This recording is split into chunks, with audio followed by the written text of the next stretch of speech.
hosts, Brett Stats Norsworthy and Bryant Dacus.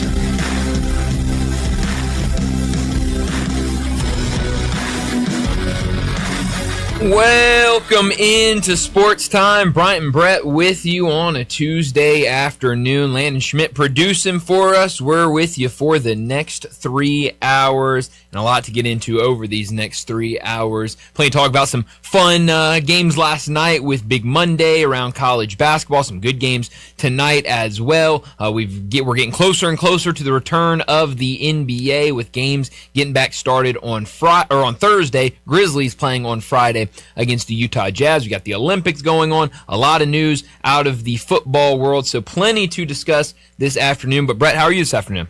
Brian, I'm doing well in that Grizzlies game on Friday. That's a really early tip. That's a 6 p.m. tip. Yeah, that's right. So it's going to be a little different, a little earlier, and it's going to be a game that, man, make sure you get there early. I mean, you're a good word. You're definitely going to want to see this one between the Grizzlies and the Jazz. Which team just has any sort of pulse in that one could be the team that wins it. So definitely excited to get some NBA back with the All-Star break. And like I said, that'll get started on Thursday, but a lot of people paying attention to the Grizzlies, and they'll be back in action on Friday. And it is kind of weird that early start time Friday night, because it's not like it's a national game or anything like that, just kind of an early start time. Real early in Salt Lake City for them. That's right. Yeah, no, those fans will be, a lot of those fans will still be at work tuning in to watch the start of that game. So. I would say they would be at happy hour, but not in Salt Lake City. No, definitely not. They they roll the streets up at 6 o'clock. That's right. Yeah, no, everything closes down. So yeah, no, it's gonna be interesting to see what the rest of this year looks like for the Grizzlies. Not expecting a lot of wins, but how do these games look? I think we talked about it before the All-Star break of kind of if there is a right way to tank. It feels like the Grizzlies are doing it, and can that continue over these last couple of months of the season? And really, really thought-provoking piece today at the Commercial Appeal by DeMichael Cole on the commissioner speaking. We talked a lot about it yesterday and ruling out any relocation. A pretty far-flung statement by him of no, there's not going to be any. So that means, as we talked about yesterday, that means I think we should get that deal signed pretty quickly, because where are you going? Exactly. Yeah, no, we talked a lot about it yesterday. I think certainly the city now has the upper hand in these conversations, in these negotiations, and kind of even if anybody wants to try to pull that card of, hey, the commissioner just said nobody's going anywhere, and you're certainly not going anywhere. So I definitely think it was a kind of, it gave Grizzly fans a relief of all kind of that worry of, okay, teams leaving, what's happening, why aren't they signing the deal? To hear the commissioner say that makes you feel good, but definitely still just want them to get that deal done so that even, that thought can't even try to creep back into your head. Now the Grizzlies in the 25th year here, we know who brought them here. The late, great Mike Heisley finally delivered Memphis into the major leagues. The deal was clear. It was no, if you build it, will come. No, you're going to build it, and then we show, and everything got rolling for FedEx Foreman. I thought he was a really good owner and a really, really good guy. But now, Bryant, Robert Parra has owned the Grizzlies for at least as long in Memphis as Mike Heisley did. Now, Heisley had him in Vancouver, but in Memphis, as the Memphis Grizzlies, Parra has been here as long as Heisley. Yeah, but it doesn't feel like it because we never see him, and he's never around. So you think he spent 20 nights here ever? Well, a fortnight? That is a great question. I think it would be cutting it close because we just never see him here. So yeah, I mean he certainly's been around for a while, but just wish we could see him a little bit more. I do too, and maybe in the future we will. He's very busy with his business. Just absolute memory hole. The Hunter Brooks story, isn't it? Yeah, no, and I mean nobody asked Silver about it in anything. Never mentioned the entire All-Star game. I don't think Pablo Torre is just gonna go away. Do you? No. He didn't with Ballmer and the Clipper story. Every time you thought that died down a little bit, here come another pretty big salvo of news. Yeah. Well, and I'm glad you brought that up with Kawhi, because that happens a lot with Pablo Torre when he finds out for whatever reason it seems to go away, and he kind of has to find out more for it to become big news again. It feels like, you go back to that Kawhi story. It felt like the Kawhi story was big news for 2 or 3 days, and then it died down, and then there was some more evidence that came out, and then it became another big story, and then it died down kind of a couple days later. That just kind of seems how these Pablo Torre finds out podcasts how they work. And so for the Grizzlies and for this story involving Robert Parra's company, it definitely was a big story, and certainly was a big story here for a couple days, and now has really kind of died down everywhere. Bryant, yesterday, so fun visiting with Bracket Guy Dave Allman. Yeah. He was with us at 4:30. He's been with us the last 2 Mondays at 4:30. Will be with us all the way through up to the Monday afternoon of the final game. We might get him back that following week and really wrap it up. We'll have him through the semifinals that Saturday and leading in to that final game on Monday night. And I threw at him, and I'm sorry I didn't offer the wager to either of y'all. And it wasn't a hard and fast wager, but I took Michigan, Houston, Duke, and UConn and gave him the field. And he wasn't that big on jumping at it, was he? No, he wasn't. One of my teams, somebody from the field, beat one of my Final Four teams last night with Iowa State. But Iowa State, they won't get to play the NCAA tournament in Ames.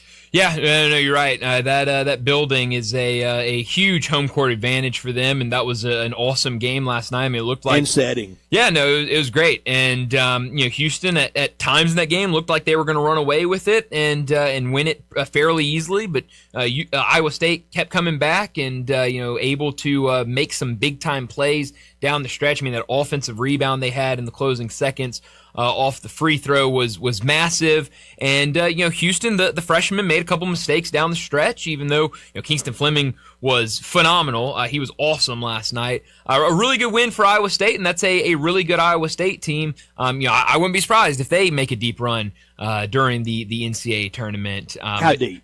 Can they go to the 4? I think, depends obviously on how the bracket looks. They certainly have the talent to do it. I mean, you look at some of these guys they have, the way the roster is built. I mean, I think they are certainly a Sweet 16, Elite 8 caliber team, and certainly I think could, if the bracket falls their way, be a team that can make it to the Final Four. Do you have anyone right now, regardless of who else would be in their bracket, that you would work the other direction? You put them in the Final Four and work back to the left or right in your bracket? Not really. I don't either. I'm just never really one to do that. I think, a couple years ago when UConn was really rolling, I think they were the closest I've gotten to doing that. But even then, I was kind of scared of the lack of back-to-backs we've had. I'll say UConn and Florida are really close for me right now. To kind of, be those teams to just kind of draw it out and start from the Final Four and work your way back, just what both those teams have done this year, and just kind of, Florida obviously doing it last year, winning the whole thing, UConn and what Dan Hurley has done there. I think those are probably the two I'm the closest to. Maybe, you throw Houston in there with what they've done. I think those are the 3 teams that I am probably the most excited to see how far they can go in March. I'm pulling for Houston. My old Southwest Conference roots, Phi Slamma Jamma, Guy V, and how close Kelvin Sampson's been. Last night didn't not dissuade me at all from liking them to get all the way to the Final Four and potentially winning. And you know who else that lost last night didn't bother? Who's that? Kelvin Sampson. No, definitely not. He loved that. No. He could raise Kane all the way home on the flight last night and at practice today and in preparation for the next game. And we're getting to the point. This is who you are. This is the point of the year. This is your team. Yeah. You're not changing that radically from it. And all these coaches, I'd give it about another week or so till about the 25th. From then on, the teardown's over. The build-up of making them feel invincible begins when you get closer to March 1. Yeah, definitely. And so, I think you're right. I mean, I really, obviously a loss is a loss, and you're going to get upset about it. They're really wasn't a ton to be mad about from Houston's perspective last night. I mean, they played really, really well. Made shots. Yeah, I mean, it really just came down to those closing minutes and, a couple freshman mistakes here and there, and that's going to happen. And Iowa State just capitalized on the opportunity they had in front of them. I think if you think any differently about this Houston team after a road loss against Iowa State, I think you should reevaluate the way you're thinking. You never believed about it. Exactly. I think it's a really good Houston team, and Kingston Flemings, what he does at the point guard position as a freshman is just really, really fun to watch. He's a guy that I don't think gets out of the top probably 5 or 6 in the NBA draft. Just a really, really fun player to watch. All right, hard one for you. All right. The future of the Memphis Grizzlies. Hand the point guard position over for the next 12 years to Kingston Flemings or Darius Acuff. If you are making me choose, I'd probably go Flemings. But I was talking with somebody earlier today, and there was a mock draft that came out. I think it might have been Bleacher Report, and they had Mikael Brown, Kingston Flemings, Darius Acuff, and Keaton Wagler all in kind of the same section around where the Grizzlies are picking. And I said, you give me any of those 4 guys, I'm ecstatic about it. I think the point guards at the top of this draft, and I heard Eli say this morning on the morning show, and I could not agree more. Every time I see one of these point guards, I like them. And then I go, this is the best point guard in the class. And then I watch the next guy and I go, no, this is the best point guard in the class. I think Mikael Brown is still my favorite. He was a guy that I was really high on before the season started. But I would say it's really close. I mean, if the Grizzlies decide they want to go point guard and they come out with any one of those 3, I'd be really, really happy about it. I think a lot of teams would really be pleased, and they all would have to share in this. And there's going to be a bunch of teams that will have to do this with those handing that point guard position over to those 19, 20-year-old rookies. You have to be really patient. Next year could be real high and real low on a lot of nights. Yeah, the future's set, and then a couple of nights going, I don't know. Yeah. The turnovers kind of scare me. That's going to go with it. You may have to really stomach a lot over 2 or 3 years, and therein lies the rebuild for not only Memphis, but a couple other teams. Yeah, no, it absolutely is. And, obviously when you're talking about these point guards, they're going to have the ball in their hands a ton, which means a lot of mistakes. And with rookies, you see it. I mean, just look at Dylan Harper, the number 2 pick in last year's draft, and a really talented player. And there's some games where he goes out there for the Spurs, and obviously Spurs, a weird situation. They've got a lot of guards, and so the playing time is a little sporadic at times. But there's some games he goes out there and he looks phenomenal. There are other games he goes out there and he struggles. I mean, that's life as a rookie. But you look at the Grizzlies and you look at some of these other teams that don't have kind of the wide depth of guards that the Spurs have. It's going to be they're out there playing a ton of minutes with the ball in their hands. Certainly could lead to some mistakes, but I think fan bases would get really excited about saying, hey, this is your point guard of the future. We're going to grow with him, and he's going to be really, really good in a couple of years. And I think fan bases can get behind that. Right now, where do the mocks, Tankathon, all those sites and places, where do they have Yaks eliminating board? Yeah, Yaks is kind of late lottery. I've seen. I'm pulling up Tankathon right now to see where they have him. That could be in play for the Grizzlies' young point guard with him, couldn't it? Yeah, no, definitely could. I saw it might have been that. Give me Acuff and Yaxel, and I'm excited. Yeah, definitely. And I'm looking right now on Tankathon. I think the Bleacher Report mock draft that I referenced earlier. Here we go again. We're going to be good in 2029. That's right. Yeah, no, the start looking way ahead into the future. But I think the Bleacher Report. I'm running out of future though. Well, we got to hurry up and get good. That is unfortunate. Tankathon has Yaxel at 13, which would be to Oklahoma City in this mock draft. I think the Bleacher Report mock draft that I saw earlier had him going to the Grizzlies. Where's the Grizzlies' second pick? Tankathon has it at 17 right now. So it looks a little low. Won't last that long, will it? No. That seems a little low for Yaxel. I've seen him anywhere between 10 and 15, somewhere in that range. Kind of feels like the sweet spot for Yaxel. But I mean, obviously, depending on how the season goes for either Orlando or the Suns the rest of the way, I mean, they could be right there. I think they're going to be right there around that kind of 13 to 17 range. Certainly could be in play for him. But we'll see. Brian, tomorrow at 3:30, we will have Tom Ackerman with us from KMOX on a bunch of topics. We'll talk Cardinal spring training, Cardinal baseball, but also he does a lot of St. Louis University Billiken basketball, and right there in St. Louis at KMOX knows that angle well. SLU only has one loss, right? Yeah, that's right. Yeah, and I think 24-1 should have won the game that they lost. I think it was a close game that they lost. Yeah, they're rolling right now, and they're in the top 25. And St. Louis hosts NCAA tournament, but it's not at Chaffetz. It is at Enterprise where the Blues play.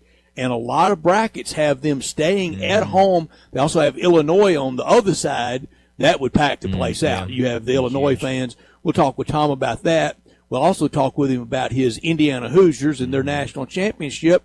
And his daughter is a freshman at Miami of Ohio, and she's undefeated with the Miami, Ohio undefeated college basketball start, 25-0. That's right, and they go again tonight as well. So the mid-major ranked teams both going tonight, and I just pulled it up that the lone St. Louis loss was a neutral site game back around Thanksgiving against Stanford, a 1-point loss. So 1 point, that game could have gone either way.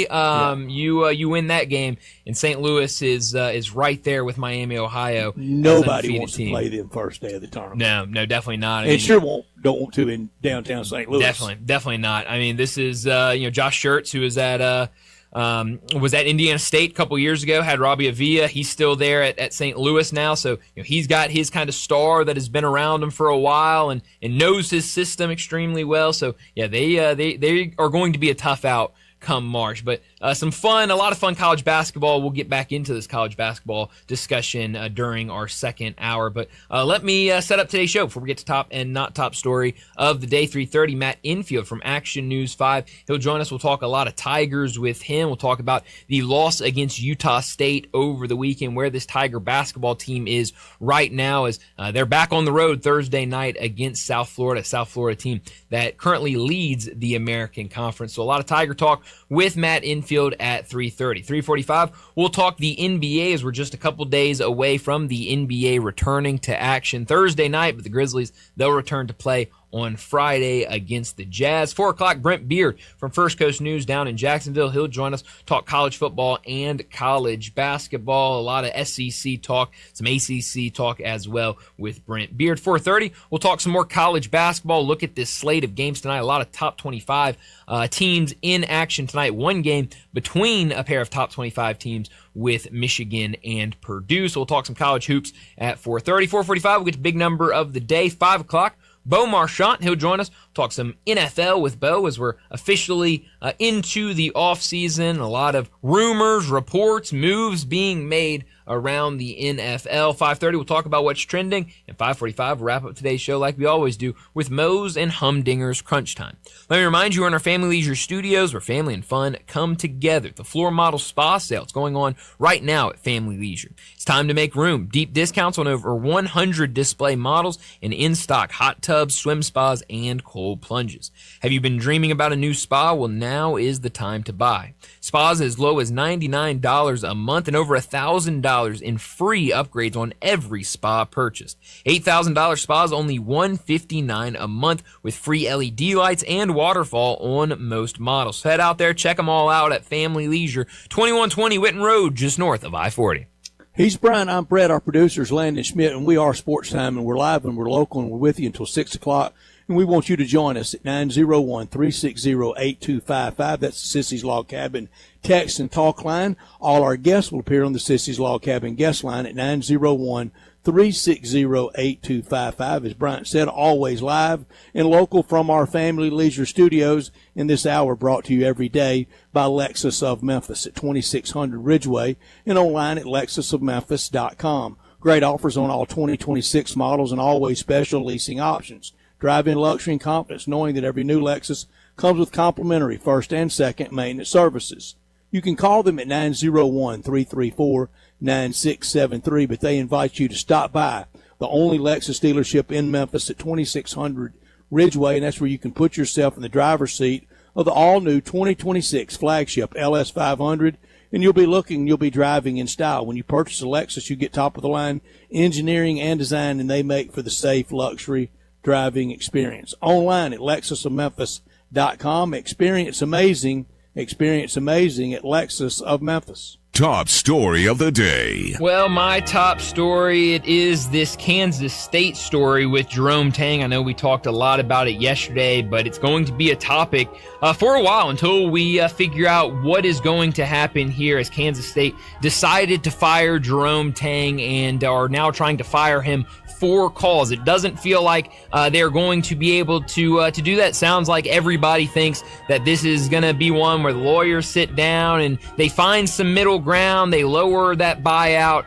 to something that is a little more manageable for Kansas State. But I say forget that. If I'm Jerome Tang, I say give me all of my money. I take Kansas State to court. I do whatever I have to do to get that buyout money after how they fired him and now kind of what they are doing to him after this firing. I would take nothing short of what I'm owed, and I think he is owed the full, and I think he would get the full if this went to court. I don't expect it to make it that far, but this is just a really weird situation. This is not a good Kansas State team. They really struggled, especially in conference play, and I think whether it was a decision that was made yesterday or over the weekend or even this upcoming offseason, I think it would have ended with Jerome Tang being fired. But the way that this has been handled by Kansas State, the way that they're saying that, you know, he is making the university look bad, when I don't think anything in his post-game, anything he said, whether it was I've seen some people put out the post-game radio show. I heard some people put out the post-game press conference saying, you know, these are the different things that Kansas State is citing. I don't think anything that he said was at all bad in terms of the university. I think if anything, he was saying that these guys aren't a good representation of the university. But at the end of the day, this all comes down to those big money boosters wanted a change. They were demanding a change. The university said, we're going to make it, but now kind of panicking on what happens after. So Kansas State in action tonight, only a 3.5-point underdog at home against a really struggling Baylor team. That will be at 8 o'clock on ESPN2. Could be interesting to see how this Kansas State team responds with an interim head coach with the head man out. If you can't say what he said, then you can't ever say anything about your team in public. No, it's ridiculous. I mean, P.J. Haggerty, does he have another year of eligibility? He does, yes. Might be the first call for the new GM. Could be. The Memphis Tigers. Quite possibly. I hope he gets every penny. Jerome Tang. My top story, since the Grizzlies arrived 25 years ago, never have the Grizzlies and the Tigers been this bad at the same time.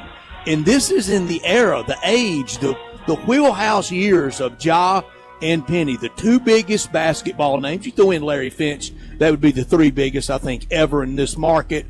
But those two are real big, and this is when we thought championships. You know, deep run in March, deep run in May, and now both really kind of timing out at the same time. Who would have thought that we would get to this point?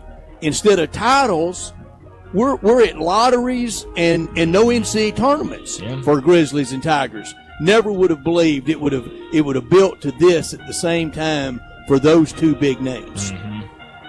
Not top story of the day. Well, my not top story of the day, it is the Winter Olympics as it continues to roll along as we're starting to kind of get towards the end of the Olympics in Italy. It's been a ton of fun to watch. You look at the medal counts, Norway leading the way with 31 total medals, 14 gold. Norway. That's exactly right. Italy, the host country, right behind them with 24 total, 9 gold. And then the United States right there with 21 total medals. I expect at least a gold medal opportunity in both men's and women's hockey, and I know the women's team already punched their ticket to the finals, and the men's team waiting to see who their opponent will be, with Sweden and Latvia playing right now. Looks like it's going to be far Sweden. Advanced in the hockey? Oh yeah, no, women's they started right when the the Olympics start. So I'm pretty sure the finals are set, and I think it's going to be Canada and United States. And then, men's, we're to the first round. Today is the first round of the playoffs in the men's portion of things, and United States automatically went to the qualifier. So I believe this game, Sweden and Latvia, the winner gets the United States, if I'm not mistaken. But it's been a lot of fun. I've enjoyed these Olympics, and always fun to see these sports that I would never watch on a weekly basis, but hey, for these 2 weeks with I love curling, Brad. That is one sport that I can maybe get behind on a more regular basis, but has been a lot of fun. I think you'll lose a lot of money real fast. What's that? Start a curling league. Yeah, well, no, I will not be doing that. I would just watch it. But. No, it's been a lot of fun. I think seeing all these different sports and just seeing these athletes and how good they are at what they do has been a blast over these last couple weeks. I was an hour ago years old to find out that there is a United States athlete skiing for China. Really? Did you know that? No, I didn't. Wait, like dual citizenship or something? I don't know. I don't know. I don't think so. Interesting. Just opted to. How about that? Yeah, I didn't know you could do that. I don't know all the particulars. Yeah, interesting. It was an hour ago that I found out. You're still getting the information. It was an hour ago I found out the broad, much less the particulars. Yeah, that's right. My not top story: franchise tag season is on in the NFL. You can tag them all you want, but that you can't make them play hard after you tag them. Mm-hmm. They don't like it, and here we go again with Jerry Wayne and the Cowboys with George Pickens. Mm-hmm. I mean, it always works so well for Jerry Wayne during tag season, and it leads right up to the regular season, and it works not so very well for him. 30 years now, 30 years since the Cowboys' last Super Bowl win. That day, if you'd have told me Barry Switzer was going to be the last Super Bowl winning head coach, I would have laughed at you. Yeah, well, that's the unfortunate part of it. It's been a long time, and hopefully George Pickens is fine, because him and CeeDee out there, they look really, really good. But that'll do it for top and not top story of the day. Let's get to our first break, and when we return, we're talking some Tigers. Matt Infield from Action News 5, he joins us next. Broadcasting from the Family Leisure Studio, we are Sports 56 and 98.5 FM. Chris Price here with Metro Builders, your roofing and restoration resource. With single-digit temperatures and ice moving in, frozen pipes and ice dams don't give you much time to react. A busted pipe can flood walls, ceilings, and floors in minutes. And the real damage is often hidden behind drywall, insulation, and cabinets. That trapped moisture can lead to mold fast. Right now, Metro Builders Memphis is delivering immediate emergency water mitigation and response day or night. We can stop the water, document the damage, and help prevent long-term issues before they spread. If you see water stains, sagging ceilings, or active leaks, don't wait. Call us before mold spores spread. Call me, 901-375-1717. That's 901-375-1717. Metro Builders, your roofing and restoration resource. Metro Builders, we don't just build, we build world class. Book us online at metrobuildersmemphis.com. metrobuildersmemphis.com.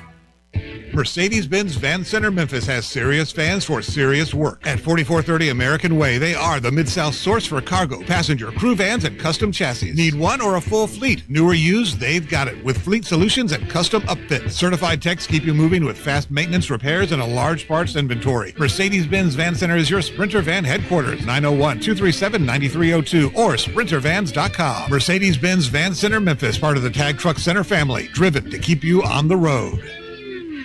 Air. We breathe it naturally. Simple, right? Not so fast. The air you breathe could be hazardous to your health. Don't guess. Be sure with a phone call to the Memphis Mold Inspector, the only licensed mold assessor in the Mid-South. Call the Memphis Mold Inspector to check the air quality inside your home and office. Protect babies, pets, new homes, old homes, employees, friends, loved ones, and you. Just call 901-292-7788 for clean air and peace of mind. 901-292-7788 for the Memphis Mold Inspector. At Jason's Deli, when you're dining in or picking up curbside, you can expect wholesome food and no surprises, just delicious sandwiches, crisp salads, and quick quality meals made with the freshest ingredients and no artificial trans fats, MSG, high fructose corn syrup, or artificial colors and dyes. Around here, a lot of thought goes into what we put into our food and what we take out of it, because you're not just taking a bite, you're getting a taste of who we are. New items are constantly being created to expand our menu for all tastes and special diets with vegan and gluten-free options available. Convenience and on-time delivery you can count on. It's just a click away at jasonsdeli.com, so whether you need to feed 5 people or 5,000, the team at Jason's Deli, they have the credentials and the commitment to keep you satisfied. Freshness is nearby at Jason's Deli with locations at Ridgeway in the Park Place Center, Poplar and Highland, Germantown Road in Cordova, and on Goodman Road in Olive Branch. Jason's Deli. It's wholesome food and no surprises. Rebel Nation, get the latest on everything Ole Miss sports with the Cannon Motors of Mississippi Rebel Yell Hotline. Join Rebel insiders Chuck Rounsville, Yancey Porter, and Gary Darby Monday nights at 6 as they break down the latest with the Rebels, along with even more insight from special guests. Rebel Yell Hotline, Mondays at 6 p.m. on WHBQ. Stay up to date with everything going on in Ole Miss athletics with Rebel Yell Hotline every Monday night from 6 to 7 on Sports 56 and 98.5 FM. Sports 56 traffic. Good afternoon. Some road work had traffic slow a few minutes ago. 40 westbound near Witten Road. It's been dragging over here for the last hour or so. 55 southbound between Mallory and 3rd. Again, a little extra time over here because of some road work on 55 going southbound. Again, I'm looking at it live here, and it's just limping along down through here. Bridal season just around the corner. Stop by and shop local at Weimer's Jewelry, 7525 Highway 64. I'm Commander Chuck with your on-time traffic.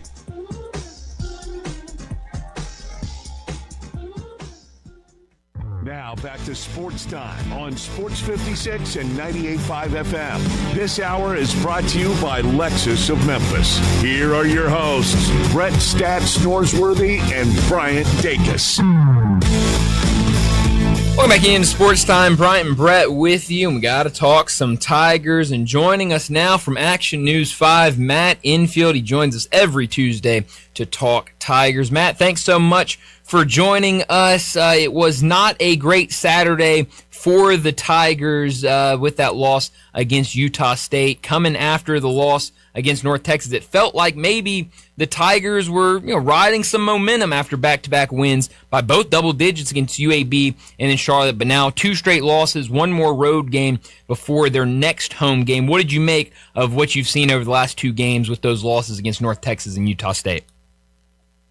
Yeah, pretty miserable 48 hours for the program all the way around between the loss at North Texas, the suspensions indefinitely of Zach Davis and Hassan Abdul-Hakim, and then the way they were drubbed out in Logan by Utah State, and then embarrassed, if you want to call it that, with the way that Utah State was pouring on the score at the end, which obviously Penny Hardaway was upset with. And there's a discussion to be had there about whether that was warranted or not on both sides. But, yeah, just, after probably their best week of the season, they followed it with their worst. And I think that's something that appears to be a trend with this team is when they get off to big leads early and everything's going their way, they play great. But the moment that any sort of adversity hits them or things get tough, it just feels like they have no ability to get past it or close out games. So, yeah, you came off last week feeling okay about where things were at, and now it feels like the season may be teetering a little bit, even though, most people say, obviously, the Utah State game doesn't really mean anything for NCAA tournament bids and obviously not for conference record. But, yeah, they gotta get this thing back on track fast, and they have another tough one coming up on Thursday night. Matt, it was just a rough week. The rough last 2 road trips, and this one continues, kicks back, restarts on Thursday against the Standard Bear in this conference right now in South Florida. So it could continue. I think it goes back to this, Matt. I think a real broadside, a damaging PR hit was taken by the University of Memphis last year when it was reported that Memphis made that offer to the Big 12 and the headline said, $250 million. But I think all told, when you would have wrapped up everything that it would have included, we were getting close to a $500 million offer to give to them, with the opportunity, if they don't like you after 5 years, they can boot you, and they kick sand in their face. I said it then. I didn't think the PR hit you could recover from, and I think the department and everything around it has been spiraling since. Do you? It's an interesting connect to that. How does that play to this season in your mind? I think it was such a pall to a lot of people that some donations and some rear ends in the seats and some of the old support, that was it. They tapped out after that. I think it hurt in summertime NIL, trying to raise the dollars, and in Penny going out trying to assemble a team. I think a lot of players said, I don't want you any more than the Big 12 wanted you.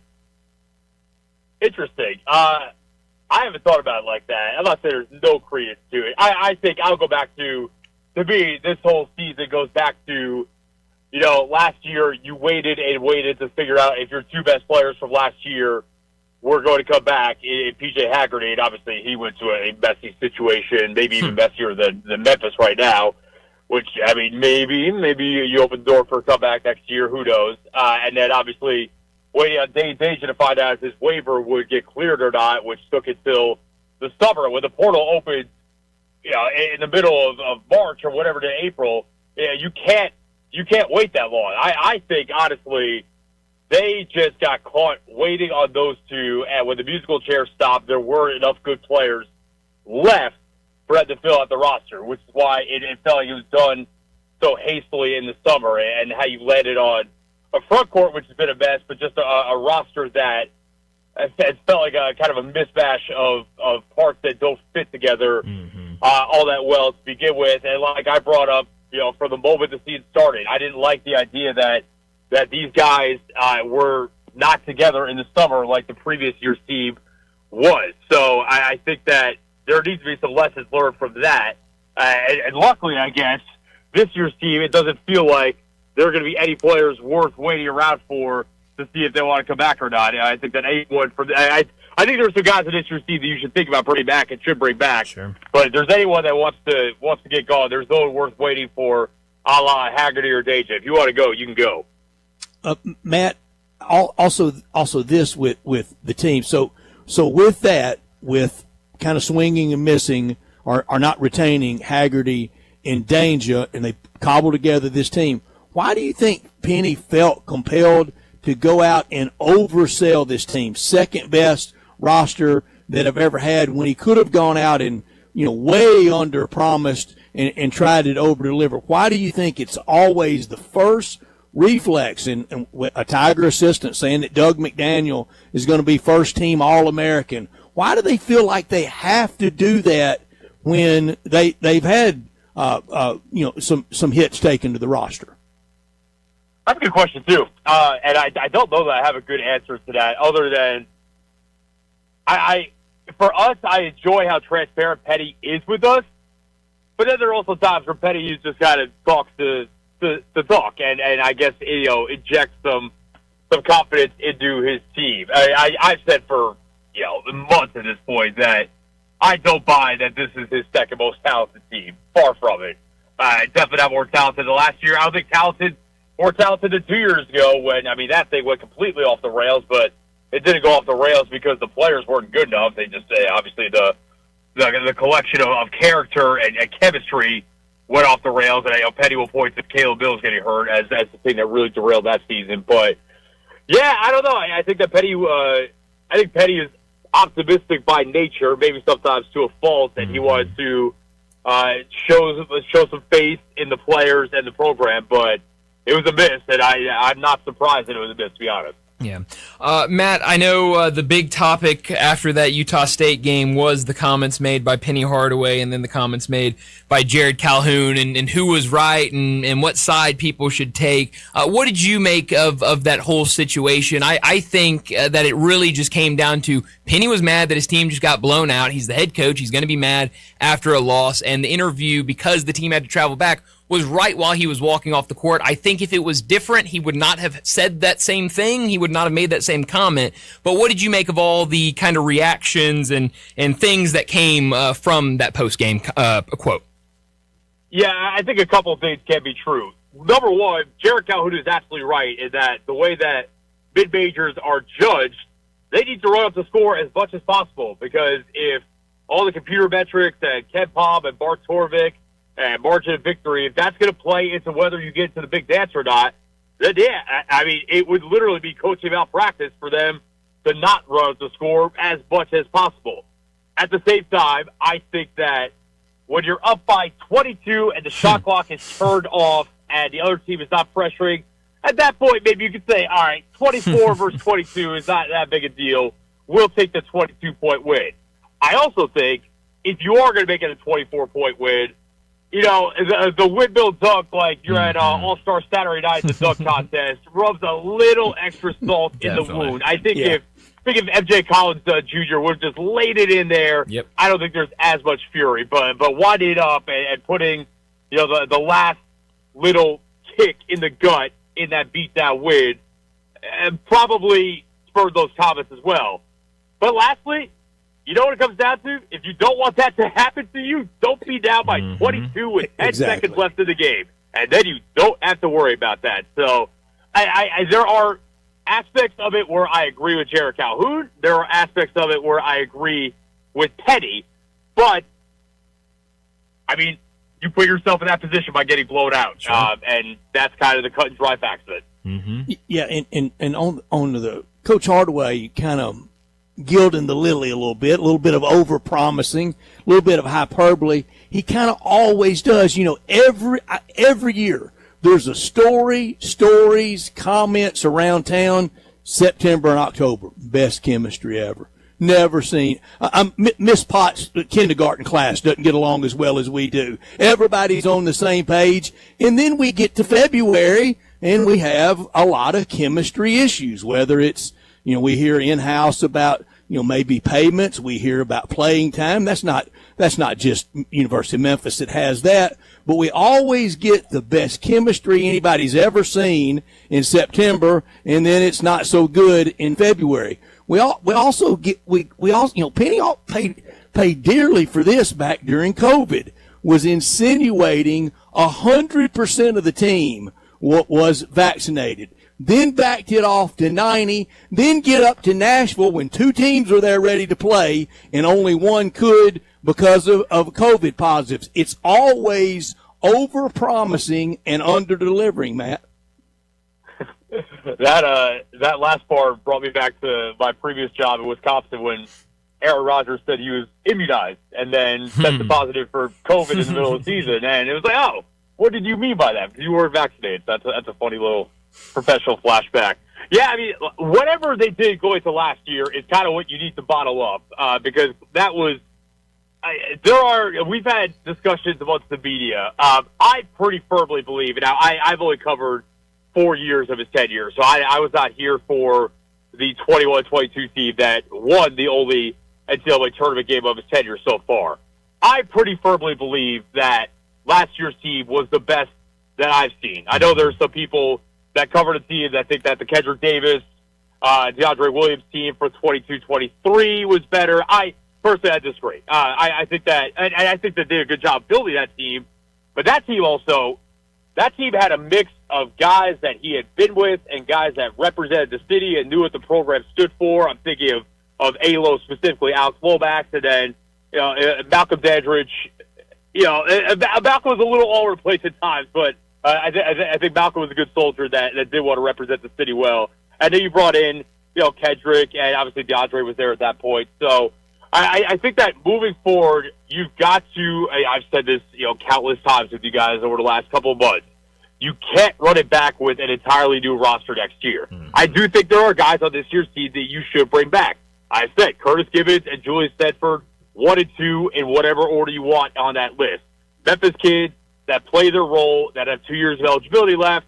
Next year you bring Stella Jackson, another Memphis product. I would feel pretty good about their chances to bring in Fred Smith from Briarcrest. And then you've got a nice base of local talent that are going to want to represent the program in a certain way. And then you bring in the surrounding pieces. You probably have to find a star, I would imagine, in the portal. And then, you can talk me into, I think they should bring back Simon Majok, too. I know for a fact the coaching staff is extremely high on him, on what he could become as a player and the way he carries himself.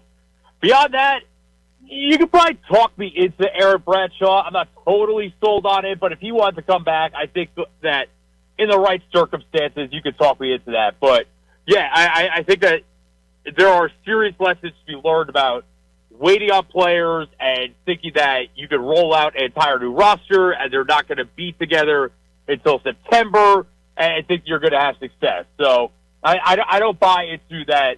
I think that people calling for Petty's head right now, I think that there's a lot of recency bias and short-term memory involved in that, because we're less than 12 months removed from what I think was probably his best team, and a team that won the conference regular season and tournament, and was probably a Tyrese Hunter freak step in the conference tournament, breaking his foot away from potentially playing on the second weekend of the Big Ten. So I think that Petty definitely deserves another year. There are probably going to have to be some changes made and some lessons learned. But, if we're having the same conversation next year at this time, then I think the tenor will have changed by then. Matt, last thing for you. Thursday's opponent, South Florida, that's your alma mater. I know you have a lot of friends that obviously went there. What is the feeling around USF with Brian Hodgson, the job he's doing, and kind of the excitement down there around USF basketball?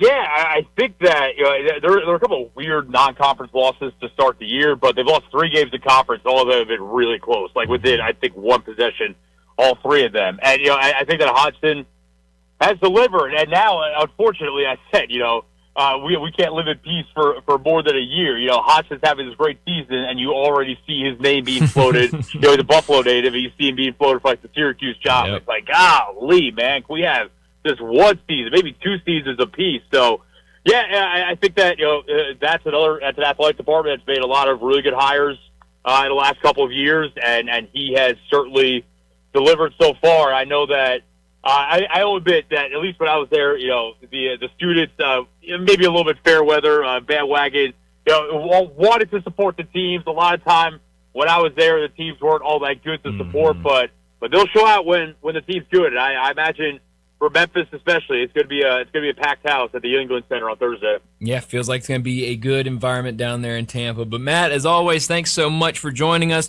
Enjoy the rest of your week, and we'll do it again next Tuesday.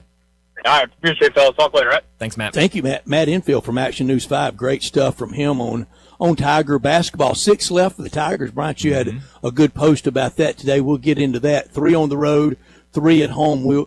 We may do W's and L's the rest of the way. Oh, geez. Okay. I know promises, but should we threaten the audience? I don't think so. No, I don't think we should. I think the way that this last week has gone, I don't think anybody wants to hear W's and L's for the rest of the Tigers' schedule. I got 4 and 2. That would be beautiful if it ends 4 and 2. Who are the 2 lost to? Both South Florida? No, at South Florida and. Both South Florida. You're right. Okay. You're right. Win against UAB, win at home against Wichita State, win at the Minges, and win down at Tulane. I think all of them are winnable. I don't know if the Tigers are going to win all of them, but I don't know that Thursday is. No. I meant your win. Your 4 and 2. I see. Okay. I think the 4 games you have are very winnable. I don't know about South certainly on the road against South Florida. But yeah, I mean, I think. We're gonna learn a lot, and we're gonna see a lot about a lot of these guys over these last 6 regular season games. Matt Infield joined us on our Sissy's Log Cabin guest line, and first a heartfelt thank you from everyone at Sissy's Log Cabin for the wonderful support during the Christmas holiday season and during the Valentine's season, and they're getting ready for the rest of the year. It's a lot of year left, but they want to thank you for those big special dates that they always have really good business, and they appreciate everyone that does business with them at that great location at 4542 Poplar, supporter of Tigers Athletics, and also the official jeweler for the Grizzlies, and at FedEx Forum with the Floor Seat Lounge, the Mid-South's largest selection of one-of-a-kind jewelry for all those special times for engagement season coming up, and for wedding season this summer. Engagement rings, wedding bands, necklaces, earrings, 9,000 square foot store at Poplar and Perkins in Laurelwood with expanded lines for Rolex, Cartier, diamonds, and more. Since 1970, with all the great locations across the Mid-South, Sissy's, they offer a selection of diamonds, estate jewelry, and fine gifts. Unsurpassed value, exceptional service, expansive selection, and an extraordinary shopping experience, because life's too short for ordinary jewelry. Well, we need to grab another break. When we return, the NBA, we're closer and closer to the return from All-Star break. We'll talk some NBA next on Sports Time. Join the voice of the Tigers, Dave Woloshin, for Wolo and Friends. Weekday mornings from 10 to 11 here on Sports 56 and 98.5 FM. When you want your favorite drink without the big box hassle, you need City Center Liquor in Lakeland, your locally owned shop for wine, spirits, beer, and all your tobacco needs. With a friendly staff that knows their stuff, you'll get great recommendations, fast service, and the hometown feel you love. So whether you're stocking up for the weekend or on the hunt for something new to try, City Center Liquor has you covered. City Center Liquor, 9774 Shady Village Lane, just off Highway 70 in Lakeland. Local, friendly, and always fully stocked. For a 5% discount, tell them Sports 56 sent you. Do you hear that? Asthma triggers are everywhere, from dust mites, pet dander, and pollen, to smog and smoke. An asthma attack can strike anywhere, anytime. Be prepared with quick-acting Primatene Mist. Clinically proven to open airways quickly. It's the #1 FDA-approved asthma inhaler available over the counter. Primatene Mist. Breathe easy again.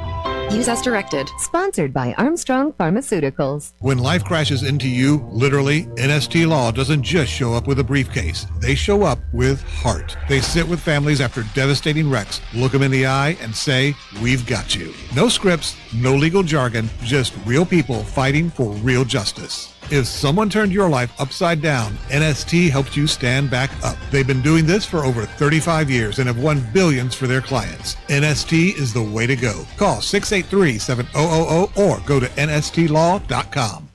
Now back to Sports Time on Sports 56 and 98.5 FM. This hour is brought to you by Lexus of Memphis. Here are your hosts, Brett Stats Norsworthy and Bryant Dacus.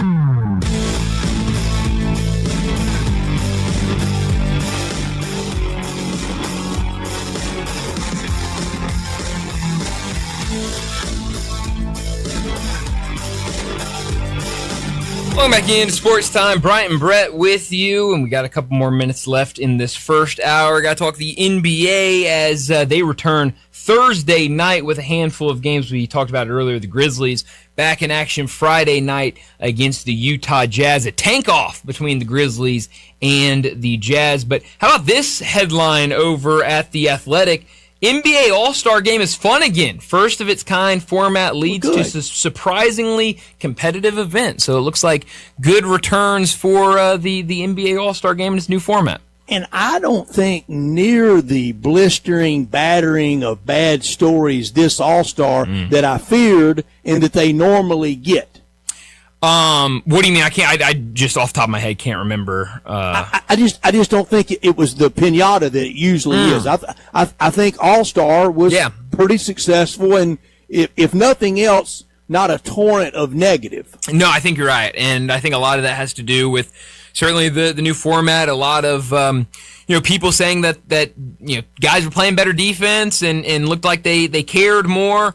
And so I think they certainly figured. I think a lot of people enjoyed the 3-point contest. I think the 3-point contest is always a lot of fun. The dunk contest was really bad from everything I've heard, but I think everyone's kind of realized that the dunk contest is always going to be bad from now on, and it just doesn't feel like there's a way to really save it. And so I've heard some people say maybe you switch them around and have the dunk contest first and then the 3-point shooting contest on Saturday night. But I think kind of in years past when it's been, all right, 3-point contest was fine. Dunk contest was terrible. And then the All-Star game was terrible. And both teams scored 1 million points and nobody cared. Then it's like, oh, that was an awful weekend. But when you had, okay, that was cool to see Damian Lillard back out there when we haven't seen him in a year. And then the dunk contest, whatever. And then the All-Star game was fun. I think that, helps everything. TV rating. Yeah, it was really good. Really helped. Sure. But it was designed this way. Some are kind of giving all the credit to the big 28 million TV audience that NBC had that handed that off to the NBA, and the NBA kept it at 8. Yeah. Well, that was part of the big that was part of the big fees paid. The media rights fees paid by NBC to be a part of that. That was by design to get that big crowd dragged into the NBA All-Star game. Yeah, and I'm curious. I don't remember. I wasn't watching NBC before the All-Star game, so I'm curious what was on. I mean, I guess when it's the Olympics, anything that's on, people are I'm going to go with ice skating. Yeah, it's probably something like that. I know I'm going to go with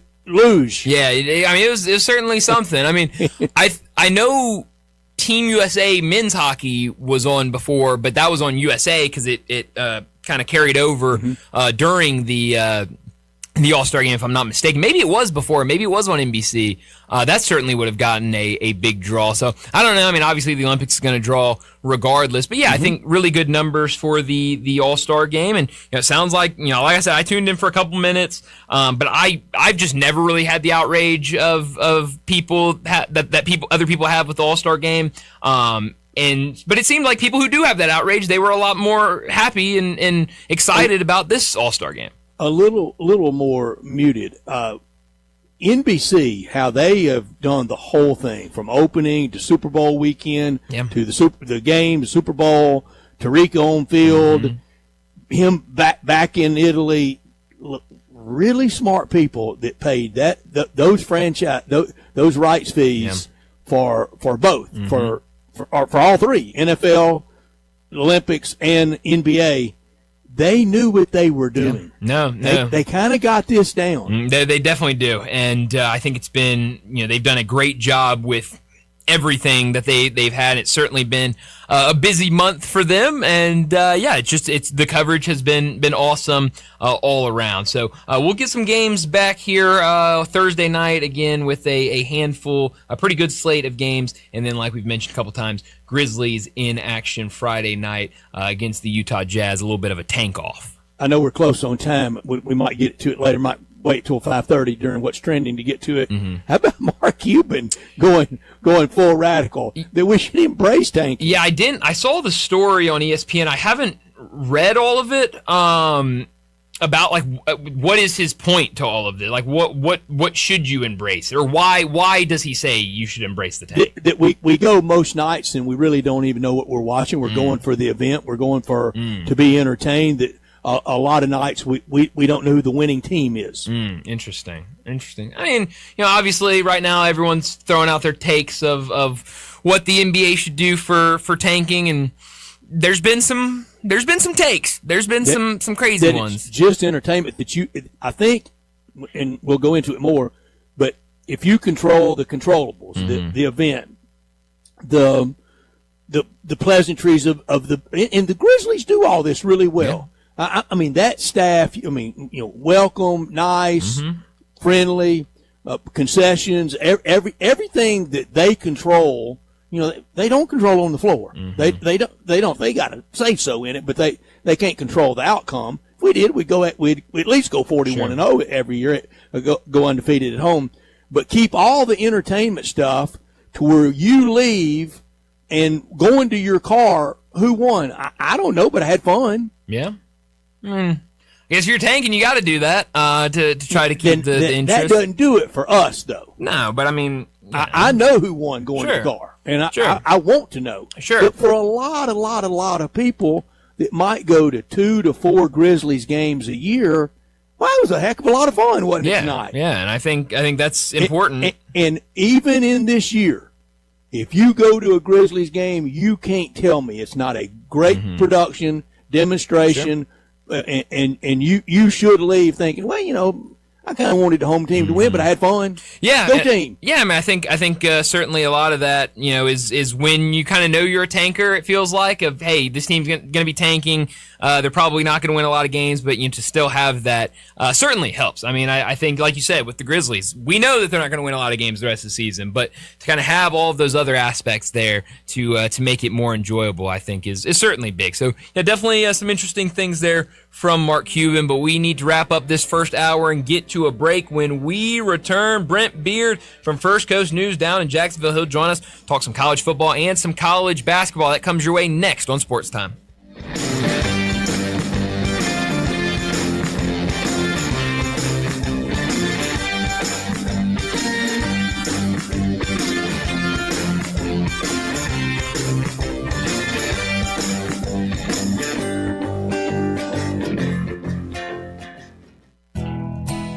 Nestled in the heart of East Memphis, located corner of Park and Cherry, is a beautiful residential neighborhood. I'm here at Town Village Audubon Park interviewing a new resident, Carolyn. Share with us why you chose Town Village. Well, if your parents or special friends need to make that big move, let me share with you my experience. It was tough for me to leave home, but then I discovered Town Village. I would like to highly recommend Town Village to you and your loved ones. After looking at all the amenities and meeting all the people and staff, I was hooked.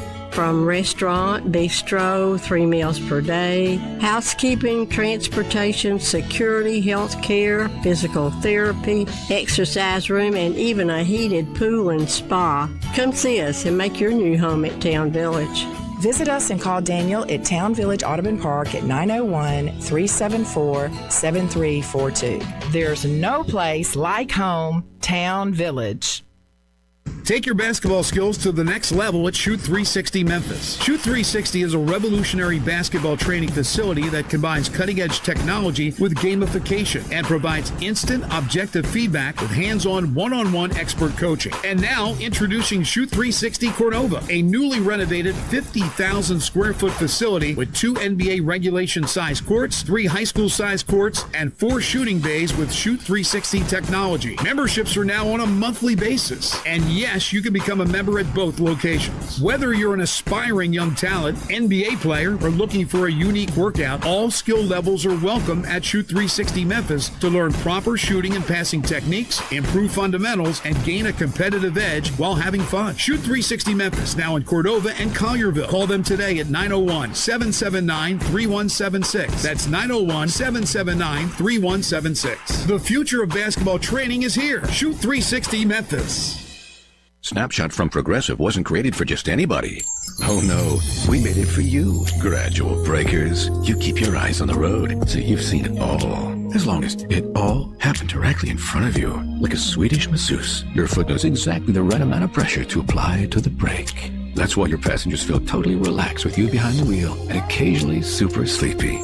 With Snapshot, safe drivers like you get personalized rates based on your driving habits. Sign up today at Progressive.com. Progressive Casualty Insurance Company and Affiliates. Snapshot not available in California or from all agents. Join NFL and Ole Miss football legend Archie Manning for an evening of inspiring stories on leadership, perseverance, and greatness. Don't miss Archie Manning at the Heindel Center in Senatobia, Mississippi on Friday, February 20th. Tickets are on sale now at heindelcenter.org.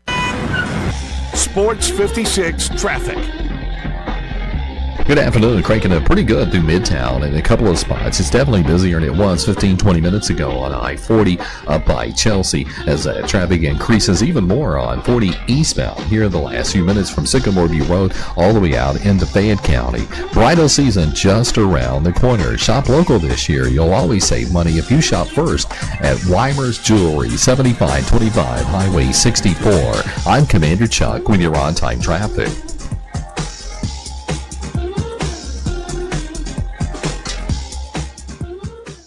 We are Sports 56, WHBQ Memphis, and W253DF Memphis with Greg Gaston and Eli Savoy. Weekday mornings from 7 to 10. Now back to Sports Time on Sports 56 and 98.5 FM. This hour brought to you by Landers Ford in Collierville. Here once again are Brett Norsworthy and Bryant Dacus.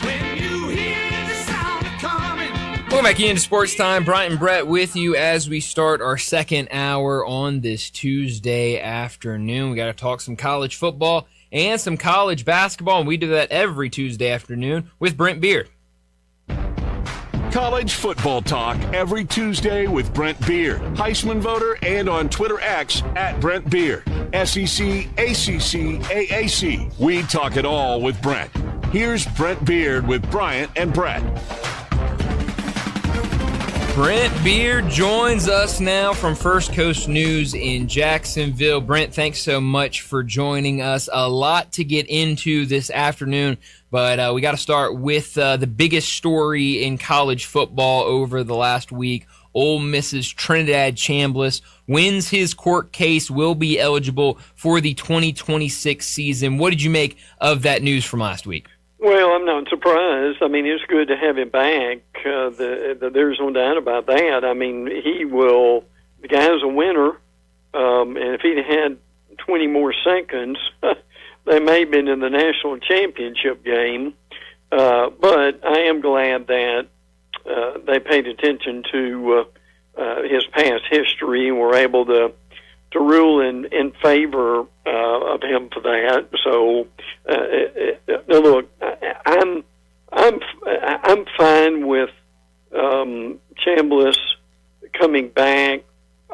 Where I raise an eyebrow with this, or guys who are have been in the program or a program for basically double-digit years. I mean, did you guys see the guy from, was it Middle Tennessee, that was granted another year, and he had been playing football, I think, and I know there were some extenuating circumstances, but he'd been playing football for like 12 years now. So what were the extenuating circumstances? Did he go off to war? I mean, guys, the reality is and I don't necessarily say they've got to put an age limit on it, but at some point, you go on and get on with your life? I mean, he's too old to be hanging around a college campus. You think I get some different looks walking across campus? They know you're a superstar, Brett. So that doesn't bother anybody. They think I may be the world lit teacher. Yeah, possibly. In your introduction, it has correctly that you are a Heisman Trophy voter. Here are the first odds out for the Heisman Trophy next year. Number 1, no shock, Arch Manning, 6-1. Yep. Number 2, the aforementioned Trinidad Chambliss, 13-2. C.J. Carr, the Notre Dame quarterback, 15-2. Dante Moore and Josh Hoover at 10-1. Julian Sayin, 12-1. LSU quarterback Sam Leavitt, from Arizona State at 13-1. You go all the way down. And I see 2 Alabama quarterbacks. Amazing. I see Austin Mack and Keelan Russell. They both can't win it, can they? No, and they both need some. Well, Russell's got some, but Mack needs some experience. I mean, those things are always interesting to look at this time of year because we really have nothing else to look at as far as on the football level is concerned. Great Caesar's Ghost. I see Bo Jackson on the list at 80-1. Probably. I bet it's Ohio State. Bo Jackson. Is there an Archie Manning on there too? that may be a distant cousin. I mean, you look at this list, and I see Manning and Bo Jackson, and I'm kind of in a time warp. That's right. I'm sure. Oh yeah, absolutely. Yeah, that's pretty good. But look, as a Heisman voter, I mean, it's always interesting to see who is on the list. I mean, it's hard to take the list real seriously until you really get into it. But I mean, look, if Arch is able to improve the way that he did by the end of last season, I could see him doing that. But I still think being in a national title game would probably mean more to him. Mm-hmm. Any list, and this list has all the way down at 18-1.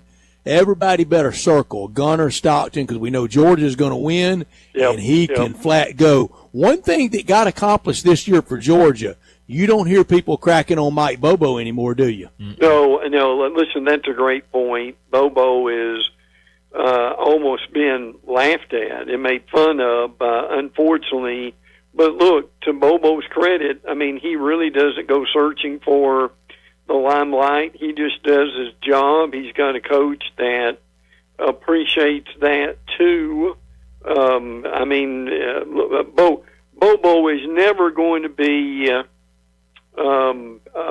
flashy and just shocking almost in what he tries to do. He's just who he is, and he was rewarded for that this year. Mm-hmm. Yeah, no, he absolutely was.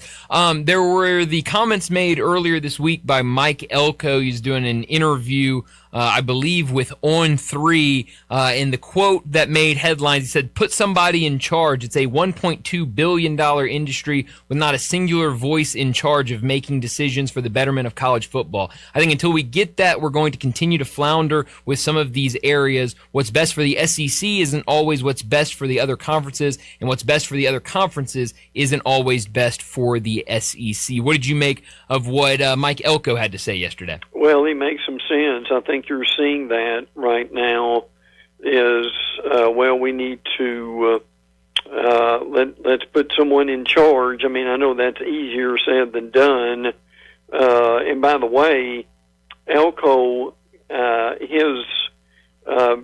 getting his team in the playoff was rewarded $10.7 million in his first year, raises of it's staggering to see some of this stuff, raises of $300,000. I don't mean 300 or 3,000, 300,000 each year, to $12.2 million in his final year, year 6. So look, a lot of water can go on the bridge between now and year 6, but my goodness, that's amazing. But I do understand the need and why people are talking about how there needs to be somebody that is going to pull this together and to make it work in college football. It is on the field, it is on TV, but we've got a lot of things to overcome right now. Yeah, at the places that it matters the most, it still thrives. It is clearly America's number 2 sport, and it captures all of us from middle of August through the middle of January. But there are things that are grossly inadequate about college football and college sports. So who wins that battle of the Titans, Brent? Does the Big Ten representing Fox, or Fox in business relationship with the Big Ten, or the SEC with Disney, ABC, ESPN? Who wins? They appear to be at an impasse right now, and I hate that because they really have got a opportunity to improve the playoffs. The Big Ten wanting 24, and then the SEC were really wanting to go into 16. I mean, I don't look. I can get 16 and going there and just letting it stay there for a little bit, and maybe going to 24. I mean, I'm kind of, and I know Brett said this a few weeks ago. I'm not totally against 24. Now we've got my concern here, guys, and help me on this, is if we've got a couple of teams in the playoffs that are 8-4, that's about reaching my limit. There if you lose your quarterback in fall practice and doesn't get healthy again to October, I could see something like that. But look, I really just can't. I can't see why we can't compromise with this somehow and get something going. And hopefully between now and next or this coming December, they will do that. Brent, I hear you, and I hold your voice and your reasoning in high regard. So same for Brian. So I asked both of y'all this. I want y'all's take on this. Would you rather see that 8-4 team in a big old expanded playoff that they probably wouldn't win that game, but they're in it? Would you rather see that 8-4 team in that, or in the Twinkies.com bowl? I'll be honest with you, without complicating my answer. I would like to know what caused 8-4. Like I said a minute ago, if your starting Heisman Trophy candidate quarterback gets hurt and he's out until October, and they lose 4 games by a touchdown or less, I think that would really have to be taken in mind with that. But at some point, guys, you've got to have some integrity. I've always thought. Now, look, I'm a playoff proponent. I've always been one, even back in the 70s and the 80s. Wishing we had one back then. So I'm glad we've got it. But I also think the regular season needs to mean something. I think I've learned this from Brett over the years, not Brother Brett, but the current Brett here. So I just think there's a way somehow that we could build up. I mean, if we want to go to 24 in 10 years, I could see that. But why can't we go to 16? Try that out for a few years and see where we need to go from there. Is that fair? Yeah, I think it's very fair. Yeah. Brian, what do you prefer, 8-4 and a big old playoff, or the Blue Ribbon? No, bowl? Keep it what you had it, Brett. Keep it what you had as the Twinkies.com bowl, or whatever you call it as. And Brett, I'll tell you this, as a lover of Twinkies as a lover of bowl games, I mean, Me too. I want to see that 8-4 team in the Twinkies Bowl. You do on a Tuesday afternoon at 2:00. Absolutely. Around Christmas. 1,000%. We're not going to be able to have both, though.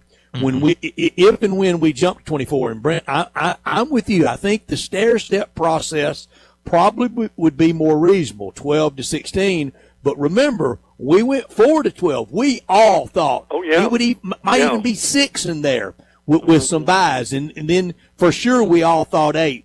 We look up and we have 12. And now today, Brent, you sent me the great story that there's a report going around that when we get to 16, we all thought, one plays 16, two. No, that's not how it's going to look.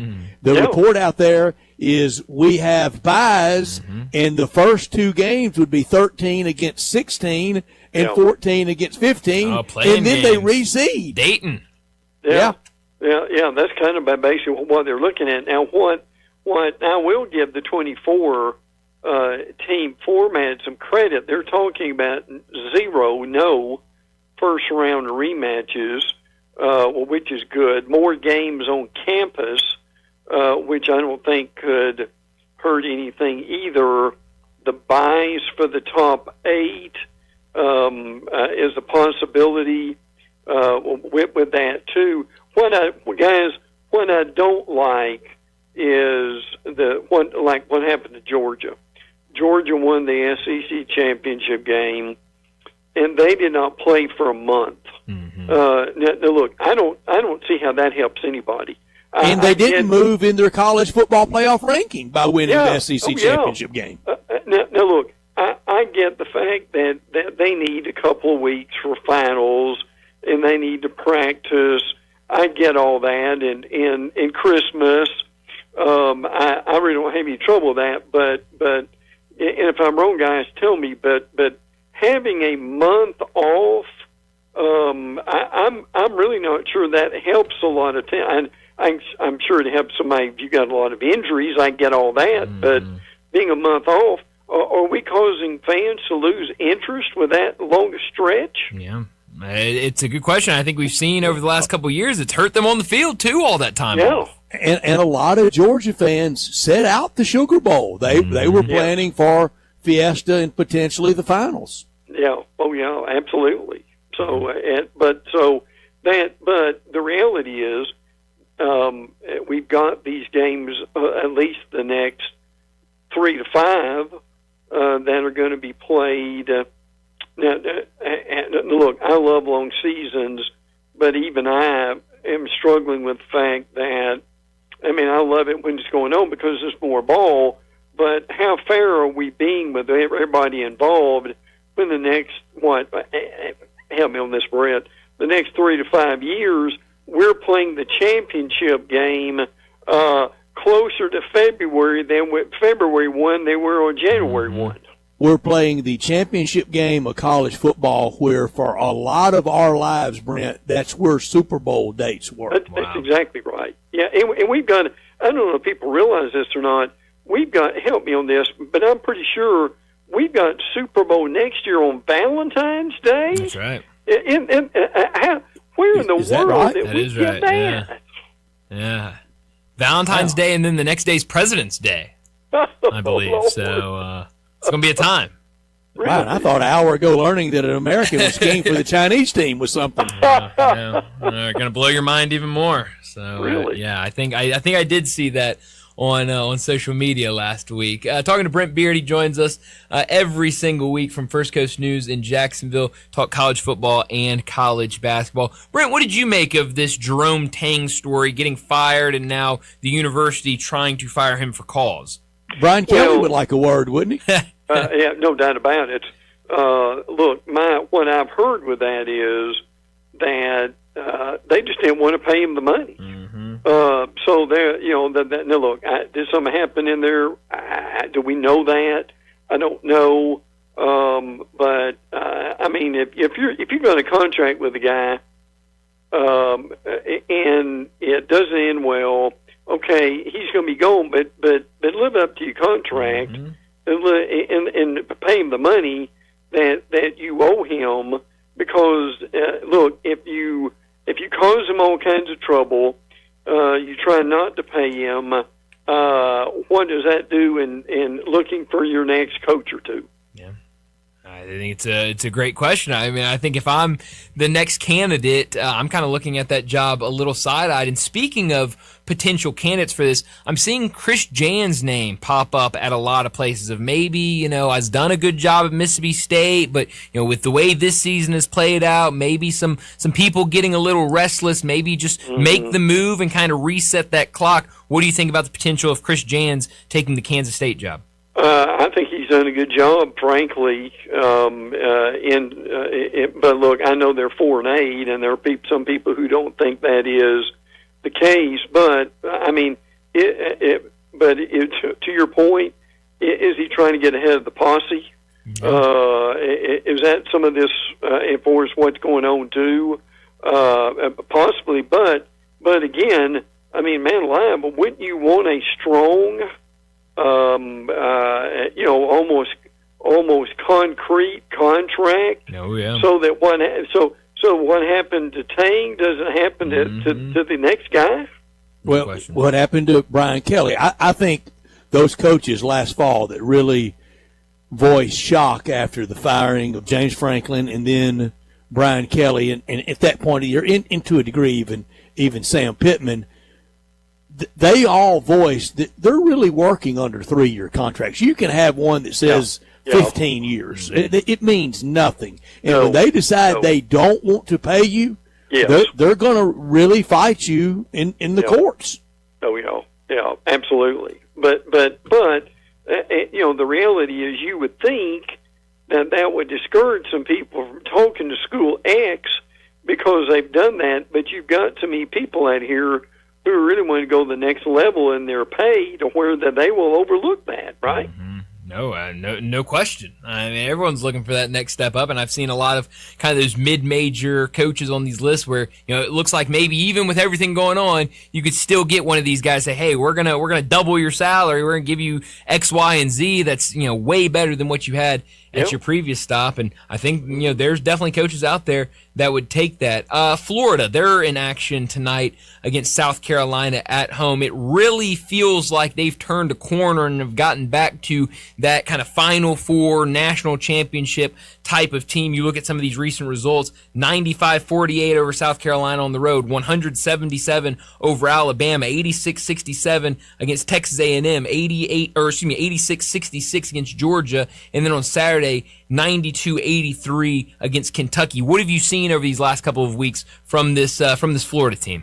Well, right now they're 19-6. They've won 10 of 11, and 3 of those losses are to top 5 teams by a combined 10 points. So they played the schedule they needed to play. They've got the front court. What really is changing at Florida right now, and you saw this more in the Kentucky game, is their guards are beginning to be better. My goodness, guys, if their guard shot, oh man, I mean even 30% as compared to 25, there's no telling how good they could be. Yeah, that front line's big time. They really are. Oh yeah, there's no doubt about it. Any guard play. Yes, and Xavier Lee has gotten better. Also, but look, I still give Kentucky credit for staying in that game where they were. Bama, Arkansas is a big game coming up tomorrow night. That will be interesting to see. But again, I give Cal a lot of credit at Arkansas for what he's done at 9-3. They've got a bunch at 8-4 right now, and some teams still trying to be in there. So, I mean, I could still see what guys, at least, may not be as many as last year, 8 or 9 teams from the SEC going to the dance. Maybe 10. I don't know that there's I don't know there's a bunch of Final Four teams, but I had to be proved that last year. I thought it was. I knew we were going to have a lot of teams, and did, but it did do very well. Here's what Arkansas is playing for. They're playing for a St. Louis or Oklahoma City pod. Sure. That's what they want, because if they get that, their great fans take over both places. Oh yeah. Well, and look, Florida right now at 10-2 is playing. To Brad's point, they're playing to go to Tampa. And you guys know, you guys know next to Gainesville and maybe Jacksonville, Tampa is frankly the biggest Gator town in the state of Florida. Who said we weren't going to have a cocktail party in Jacksonville this year? Yeah, really. Yeah. But yeah. Listen, we'll have it in Tampa. Oh yeah, absolutely. The cocktail party is going to Tampa next year, isn't it? Yeah, after Atlanta. Yeah, you're right. Yes, it is. So that's going to be very interesting to see. But I can tell you this, and you guys know the national championship game in football is going to be in Miami, but it's also going to be in Tampa in a few years too. So. In media days, I didn't know the league office moved to Tampa. But really? Oh, yeah. There's no doubt about that. But look, Tampa's taking advantage of this, and they should. Yeah, no, they absolutely should. I just hope I can get down there and get back with all the equipment, Brian. That's right. Yes. It is going to be it is certainly going to be a trek. But Brent, as always, thanks so much for joining us. Enjoy the rest of your week, and we'll talk to you again next Tuesday. Good. We look forward to it, guys. Take care. Thanks, Brent. Thank you, Brent. Have a great week. Brent Beard joining us, talk some college football and Florida some college hot. basketball. It's the right time, and they really are. They're peaking just right, and he can really coach. No, he can, and I mean, you look at those pieces that he brought back from last year's team. Chinyalu and Hauk and what they bring, Condon, what those three guys bring to the table, and you add those two guards through the transfer portal. I think, like Brent said, if you could just get some sort of consistency from those guards, Florida would be pretty hard to beat in March. Brian, I wouldn't mind some of those point guards we were rattling off earlier. Take your pick. Is running the Grizzlies, and Tommy Hauk is a piece of that with that. Yeah. That second first round pick. Yeah, and he's one right there. Alex Condon, another guy. Those are guys. With Florida. Tommy Hauk sells a lot of tickets. No, but I think he can be a really good player, and if you can pair him with that top pick that you have, then I think that definitely goes a long way. And looking at Tankathon right now, they have Hauk going number 17 to the Grizzlies. In their right? mock draft. I didn't know yeah. So, it feels like that range. We talked about Yaxel Lindenborg earlier, Coapete, one spot ahead of the Grizzlies. So it feels like maybe you could go out there, maybe draft that point guard, and then go out there and draft a front court piece to kind of start building that future with a guard and with a forward and kind of move into the future with that. And again, like some of these names might not be as easy to sell, but if you compare them with a Mikal Brown or a Kingston Fleming or a Keaton Wagler or a Darius Acuff, then I think you really got something with all those other pieces that you already have for this rebuilding. Could be a fun team to watch next year. wonder, boy, we're going to have a clash. We're going to have the Shield, the NFL, Roger Goodell, and the Super Bowl versus the National Restaurant Association. That's right. On Valentine's night next year. Yeah, I when he said that, divorce lawyers are going to be the big winners. I think I saw that that the Super Bowl is on. That's correct, February 14th. Wow. So yeah, it's going to be.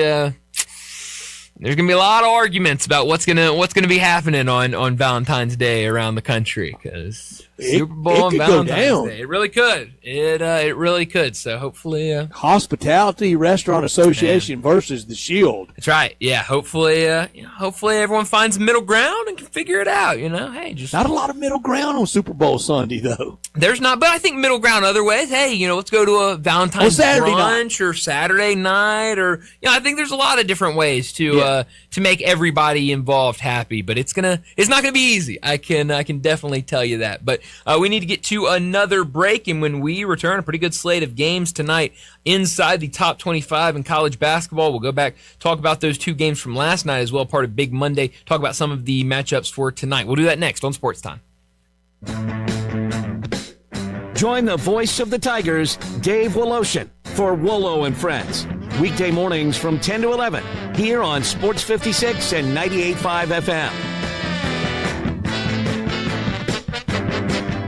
If you need glass replaced, there's only one name you need to know. Binswanger Glass, the largest full-service glass company in the U.S. They've been an industry leader for over 145 years. For all your residential, commercial, or auto glass needs, Binswanger Glass is the name you need to know. 24-hour emergency service for all commercial customers, plus a nationwide warranty on all professionally installed glass. Visit Binswanger Glass in Midtown at 340 South Hollywood across from the Liberty Bowl. Visit binswingerglass.com. Binswanger Glass.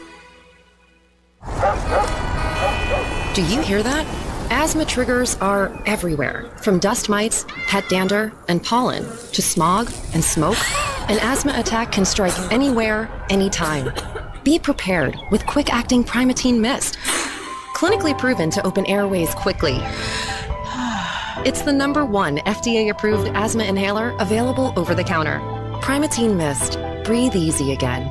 Use as directed. Sponsored by Armstrong Pharmaceuticals. Napa Cafe celebrates 28 years in 2026. Hi, I'm Glenda Hastings, owner of Napa Cafe, and I want to thank you for making us part of your dining experiences. If you are a first-time guest or have dined with us countless times, I want to thank you for making us part of your lives. Whether you're celebrating with the crowd or planning a cozy date night on the town, Napa Cafe can provide you an extraordinary evening. We have 5 dining rooms, including our private wine cellar, our Jan's room for 2 guests, and the Eleanor room for parties up to 60. Sit back, relax, and celebrate. Leave the cooking to us. Come see me at Napa Cafe, 5101 Sanderlin Avenue. We're open Wednesday through Saturday for dinner starting at 5 o'clock. We also offer curbside pickup from our full menu. For details on our stay-in, dine-out menu or reservations, visit our website at napacafe.com. We can't wait to serve you. Come join in and celebrate 28 years of Napa Cafe in 2026. NST's been taking down insurance giants for over 35 years. Big firm power with hometown heart? Yeah, they don't play. It's that combination that has helped them win billions for their clients. NST is the way to go. Call 683-7000. Visit Frontier Western Store today for new shirts and boots. Frontier is your top Carhartt store in the Mid-South. There's thousands of in-stock shirts and jeans. They have the classic K87 pocket tee in every color they make, including new ones just released. Available small to 4X. Want new jeans? Frontier has you covered with super tough work denim by Carhartt. And you've got to check out their selection of Ariat jeans for men, women, and children. You'll love how easy it is to find the size and style you need. Have you seen Frontier's remodeled world-famous boot showroom? It continues to expand. New styles by Ariat just arrived, plus plenty of in-stock proven classics too. Whether you need work or dress boots, trust that Frontier's the place to come. See thousands of pairs of Ariat boots and thousands more by Dan Post, Corral, Durango, Rocky, Twisted X, and others. And Frontier's pricing is lower than online and chain stores, so you know just the local shop to visit. Frontier Western Store, 5880 Goodman Road in Olive Branch, and on the web at frontierwesternstore.com. Locally owned and operated since 1967. This traffic report brought to you by City Center Liquor just off Highway 70 in Lakeland. Local, friendly, and always fully stocked. For a 5% discount, tell them Sports 56 sent you. Sports 56 traffic.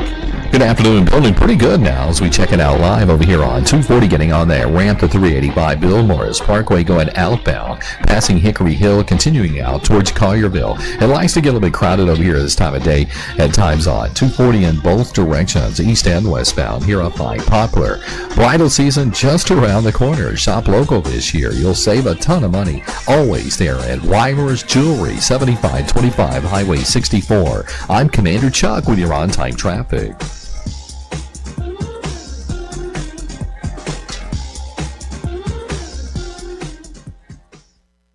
Now back to Sports Time on Sports 56 and 98.5 FM. This hour brought to you by Landers Ford in Collierville. Here once again are Brett Norsworthy and Bryant Dacus. We're back in Sports Time. Bryant and Brett with you. We got to talk some college hoops after last night. Big Monday. Some good games on the slate tonight. A lot of top 25. Actually, I think 10 games tonight involving top 25 teams. But, you know, we've kind of said this and we'll continue to say it. You know, good opportunity if you are not a huge college basketball fan, but you are a Grizzlies fan, to watch some of these guys that will be top prospects in the draft. We already talked about Yaxel Lindenberg. You know, he's going up against Purdue tonight in a what should be a really good game on Peacock. We talked about Florida and how they're in action tonight on SEC Network against South Carolina. Mikael Brown with Louisville. I mean, you go up and down the slate of games the tonight. Miami Miracle. That's right. Yeah. You know, but UMass tonight. Yeah, no, that's gonna be a good game. But in terms of prospects, I mean, they're all over the board. And then, like you said, you've got you know, the stories like St. Louis and Miami, Ohio, both on the road tonight. So a really fun night of college basketball ahead of us. And get ready.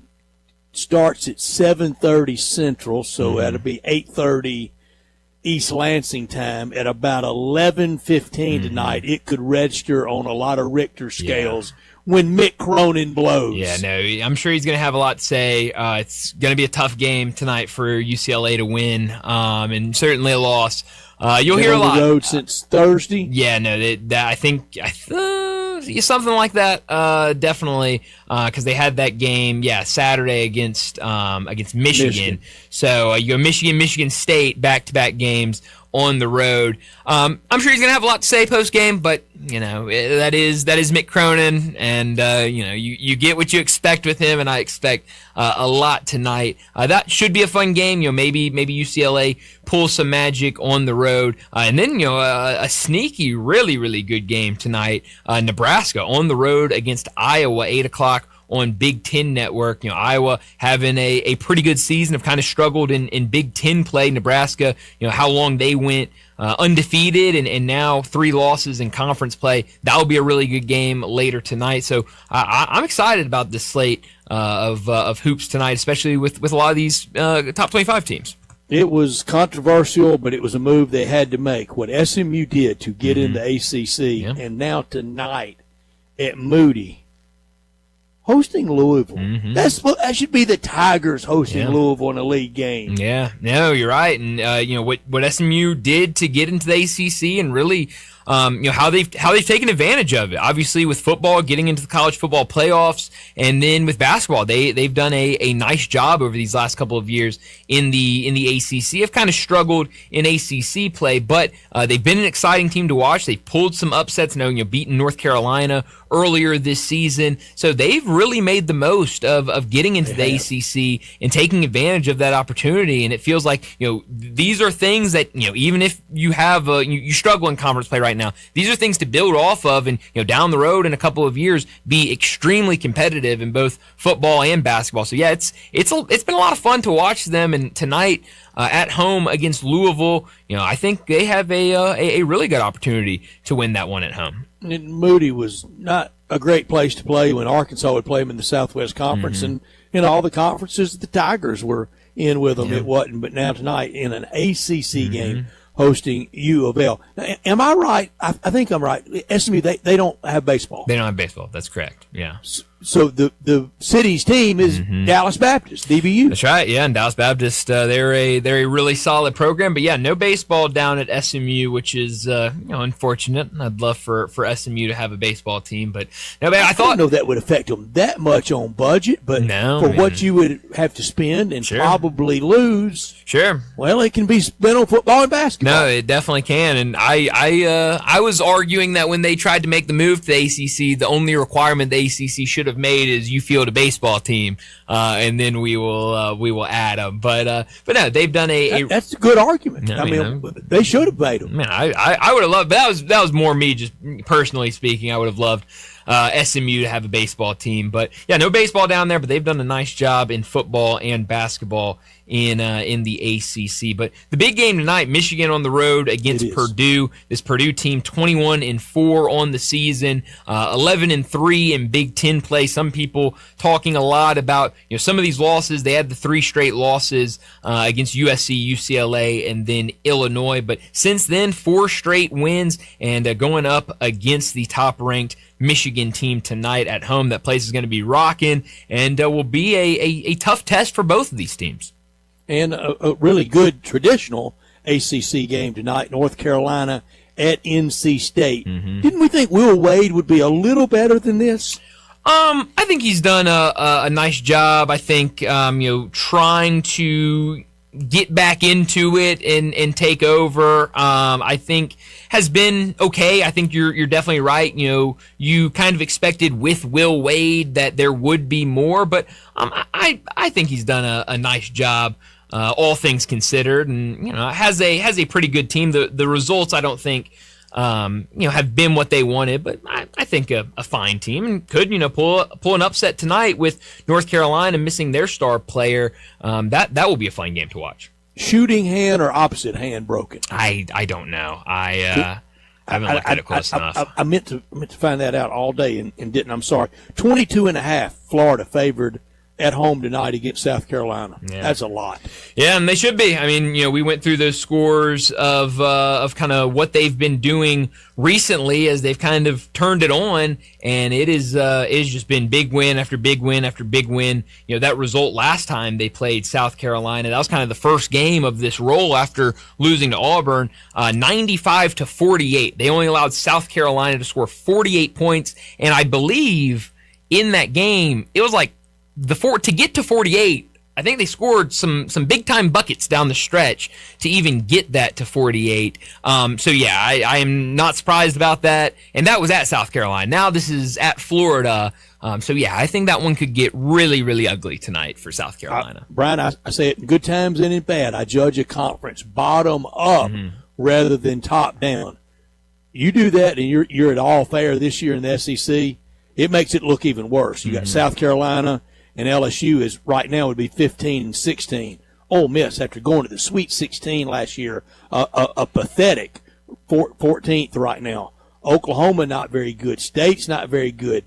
I don't know down the stretch how much I really trust Stephen Pearl and Auburn. Yeah, no, I'm with you on that. Michael White in Georgia. Yeah, I think they're right there in that same boat. Had really strong start to the season, but they've really, really struggled in conference play. First year coach at Texas. Sure. A little more patient. I like this Texas team a lot. Do you? Oh, I love watching them. They are really fun. Now that doesn't always result in wins, but they're a fun team to watch. Yeah, I mean, I don't think the bottom is very good. I think the middle is really squishy, and the top is one or two teams maybe. Yeah, no, you mentioned that with Brent in our last segment. I think you're right.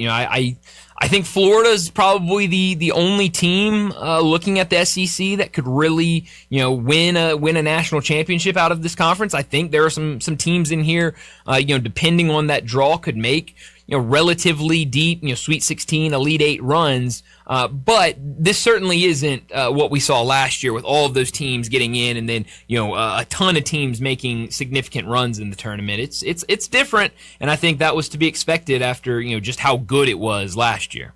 You mentioned Chris Jans rumored for the Kansas State job. Every year he's been at State.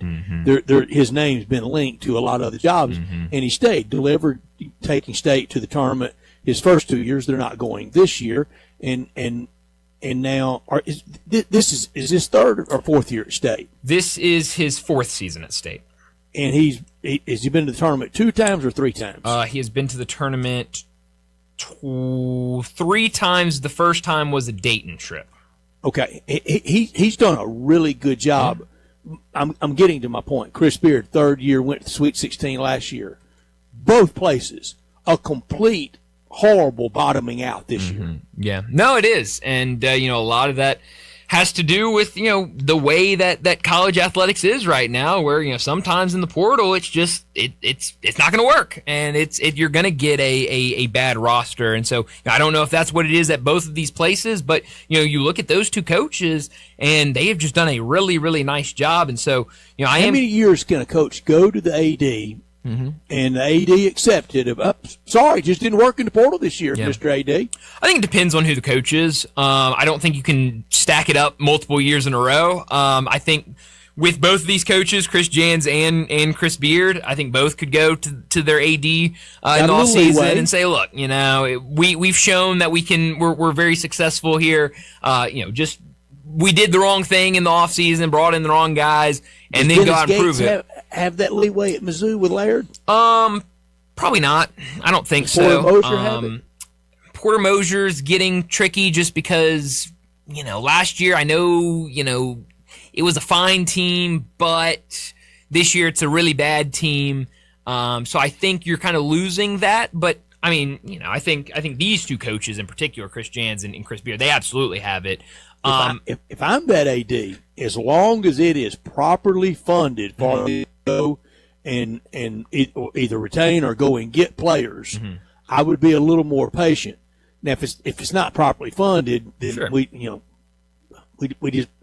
want to fire you because we don't want to take money from something else. But you've got a lot, Michael White, Porter Moser, you got a bunch of places that I think after a year or two of I missed in the portal. Well, I need to get somebody that can hit. No, yeah, and I completely agree with that. I think it's a situation by situation type of thing. I think it's a coach by coach type of thing. I think and that's not just in basketball. I think that's in a lot of sports. And I think it's a lot of different programs. It's not just the SEC. I think everybody has to look at that because this day and age of college athletics is just so much in and so much out that it kind of changes how you view the position. The playoffs have changed how we look at these college football coaches. It's going to continue to change how we look at these college football coaches. So wait till it goes to 24. No, that's right. right. You don't make the playoffs, you're fired the next year. Exactly. And so I think it's really hard to say kind of the blanket of how many years should you get, because I think it's so different at all of these places. Yeah. Chris Beard, to just use him as an example, the run that Ole Miss went into last year, I think he can go into the AD's office and very easily say, look, there were a couple guys I just shouldn't have gone. I understand that. And again, I know we're now a handful of years into this NIL and portal era. A lot of these coaches, they're still trying to figure out how to completely tackle the portal year in and year out. So it's just weird. We're in a really weird spot with college athletics. But all these places are trying to sell we're every sport. We're football, basketball, definitely men's basketball, women's basketball, baseball. We're every sport. And then, oops, I missed. I think we don't miss again. No, and I mean, but it's the same thing as what it was before the transfer portal and NIL. You're a head coach. You can get away with a bad year. You can maybe get away with a year where you struggled at the end, and then a bad year if you turn it around in year 3. So I mean, it's I think still very similar. You just have that excuse now of I put together a bad roster in the offseason. That's not going to happen again this year, and so it makes it different, but I think it's largely very similar to what it's been in the past. Got to win, and that's what they do at Landers Ford in Collierville, the number 1 Ford dealership. That's a lot of winning when you're number 1. The number 1 Ford dealership in the Mid-South, Landers Ford, your trusted destination, a vehicle that fits any lifestyle, any price point. Seamless shopping experience, from choice to financing to service, from the Ford Escape to the rugged F-150 to the adventurous Bronco, every vehicle built Ford tough. The Ford F-150, America's best-selling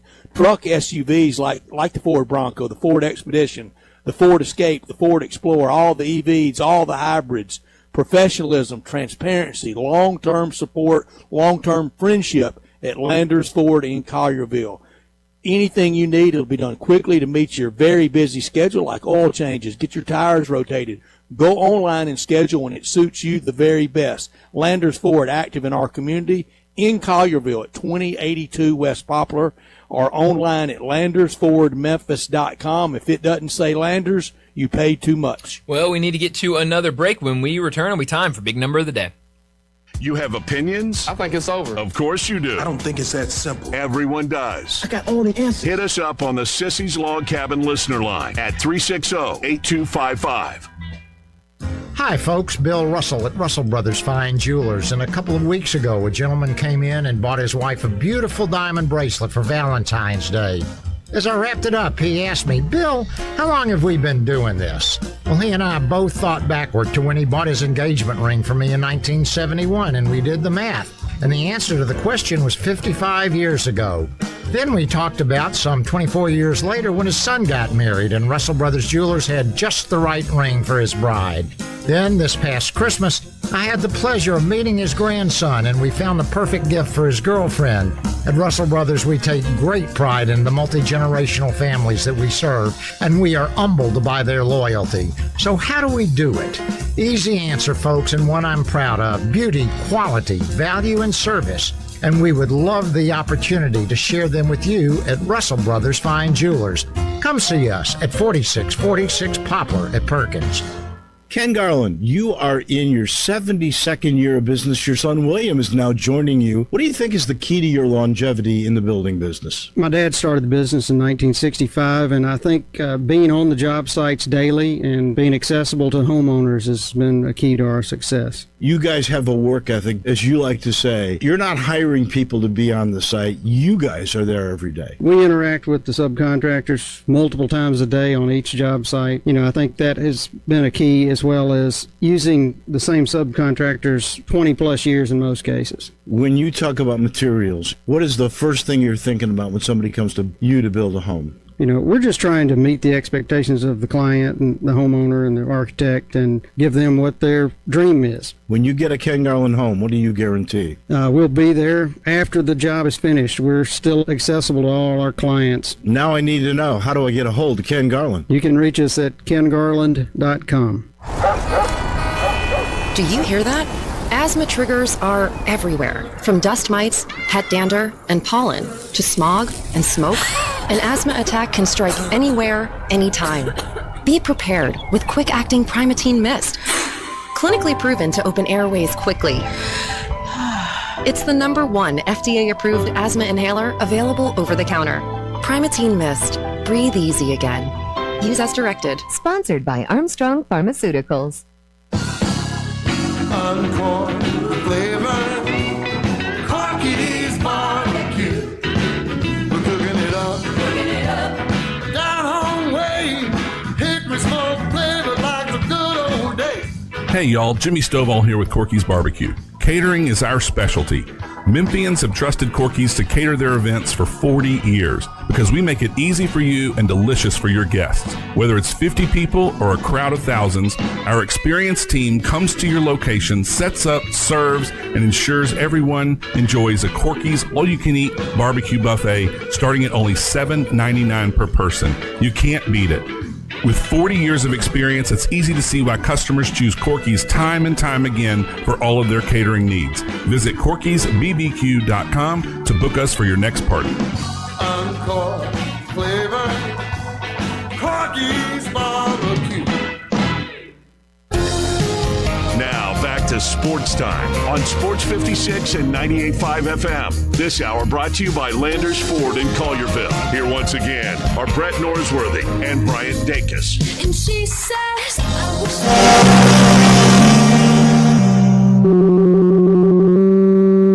Big Daddy. Hello, Big Brown. It's a guy, he wants to be big, then he gets big, he doesn't want to be big anymore, then he gets small, but the suit's too big. Big Daddy. The big boy. What up, big guy? I think she's trying to pull a fast one on Big Daddy. The big number of the day. All right, my big number today, it is another college basketball big number. It has to do with another one of these sensational freshmen. It's actually hilarious because yesterday my big number had to do with Kingston Flemings over the season. I don't know how it changed after last night's game. He finished with 21 or 22 points, so under 25 points per game. So I don't know if that took him under that threshold or if he's still over the threshold. But we talked about the 4 freshmen in the last 30 seasons to average 25 or more points per game against ranked opponents. It was Kingston Flemings, Trae Young, Michael Beasley, and Kevin Durant. Today's number, funny enough, involves some of those same players. It is the number 30.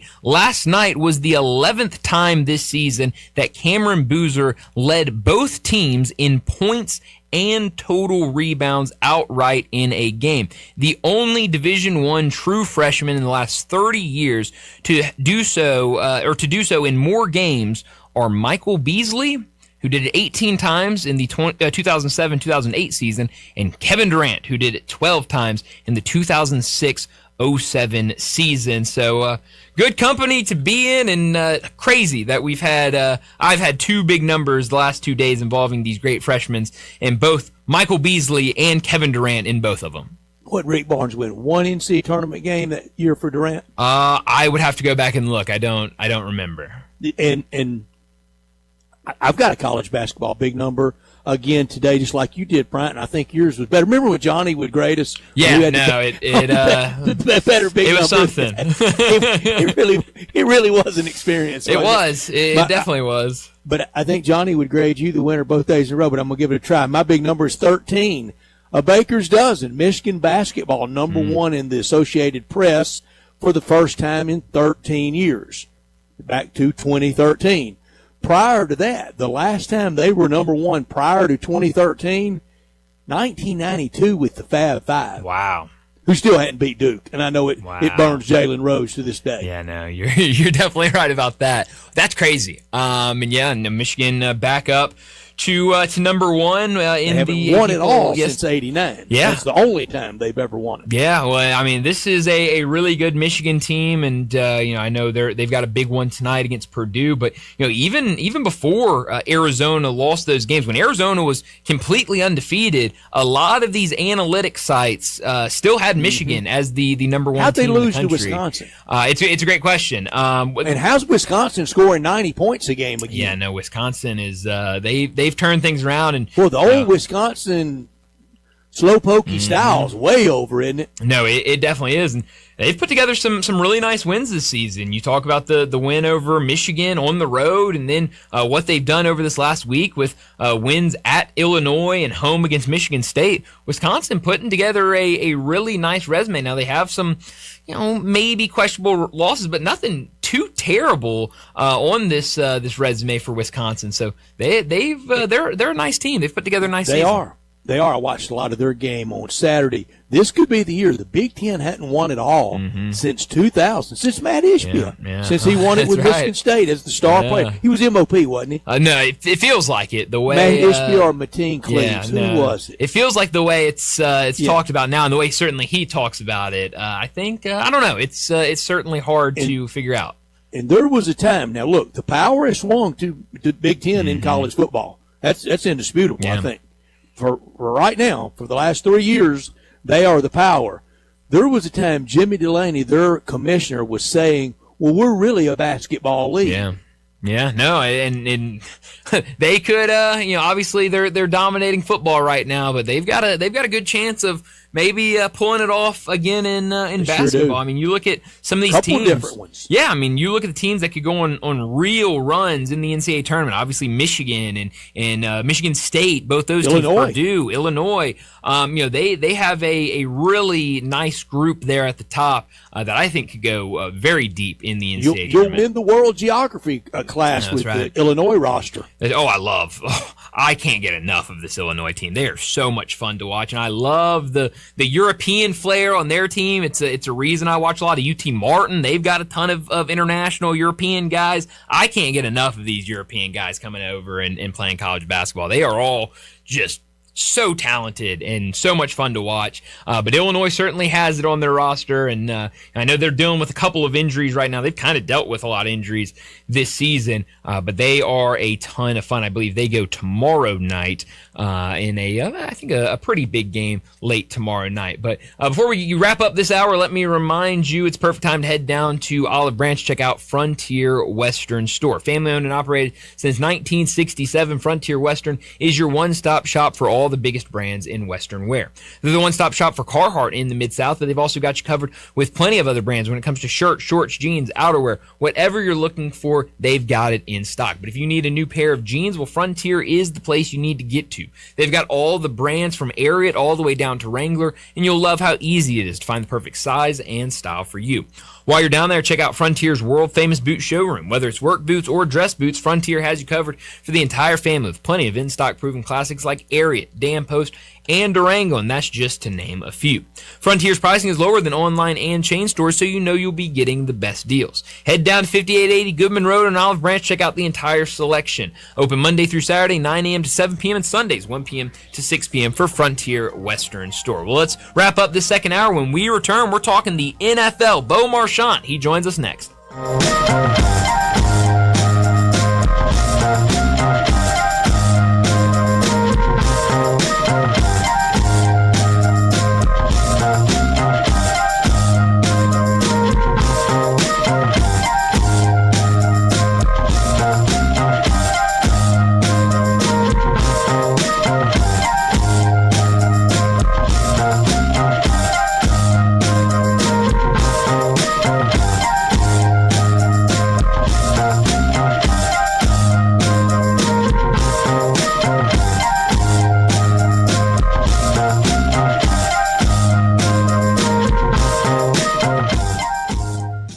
Granted, you might not want a piping hot cup of coffee on a toasty summer day, but no matter how cold it gets, you want to enjoy an ice cold beer or maybe a signature cocktail on the rocks. And the place for those is Bell Tavern, Memphis's perfect downtown neighborhood bar. Unless you're lucky enough to live within walking distance of a great bar, you're going to have to get there somehow, and chances are that's going to be a ride share. And if you're already taking one of those, it's not going to cost you more to have them carry you downtown to Bell Tavern. Not every neighborhood is blessed with a great bar, so make downtown your neighborhood and make Bell Tavern your neighborhood bar. Tito's Handmade Vodka is America's favorite vodka for a reason. From the first legal distillery in Texas, Tito's is 6 times distilled till it's just right and naturally gluten-free, making it a high-quality spirit that mixes with just about anything. From the smoothest martinis to the best Bloody Marys, Tito's is known for giving back, teaming up with nonprofits to serve its communities and do good for dogs. Make your next cocktail with Tito's. Distilled and bottled by 5th Generation Incorporated, Austin, Texas. 40% alcohol by volume. Savor responsibly. Nestled in the heart of East Memphis, located corner of Park and Cherry, is a beautiful residential neighborhood. I'm here at Town Village Audubon Park interviewing a new resident, Carolyn. Share with us why you chose Town Village. Well, if your parents or special friends need to make that big move, let me share with you my experience. It was tough for me to leave home, but then I discovered Town Village. I would like to highly recommend Town Village to you and your loved ones. After looking at all the amenities and meeting all the people and staff, I was hooked. From restaurant, bistro, 3 meals per day, housekeeping, transportation, security, health care, physical therapy, exercise room, and even a heated pool and spa. Come see us and make your new home at Town Village. Visit us and call Daniel at Town Village Audubon Park at 901-374-7342. There's no place like home, Town Village. Do you hear that? Asthma triggers are everywhere, from dust mites, pet dander, and pollen, to smog and smoke. An asthma attack can strike anywhere, anytime. Be prepared with quick-acting Primatene Mist. Clinically proven to open airways quickly. It's the #1 FDA-approved asthma inhaler available over the counter. Primatene Mist. Breathe easy again.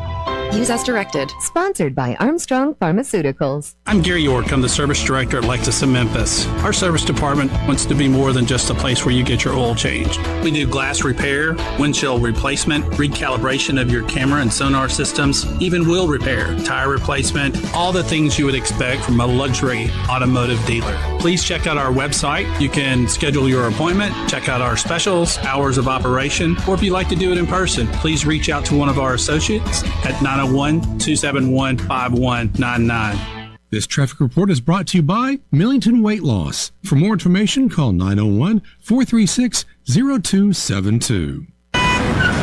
Sports 56 traffic. Good afternoon. It's been really slow to go over here with some police activity on 40 eastbound. Right here at Warford, it's had traffic backed up all the way to the 101 connector. Again, still running slow over here with a lot of rubbernecking on 40 eastbound at Warford as it builds now. Even more, trying to get south of Memphis 55 down through to Sutherland County. Hey, bridal season just around the corner. Shop local this year at Weimer's Jewelry, 7525 Highway 64. I'm Commander Chuck with your on-time traffic.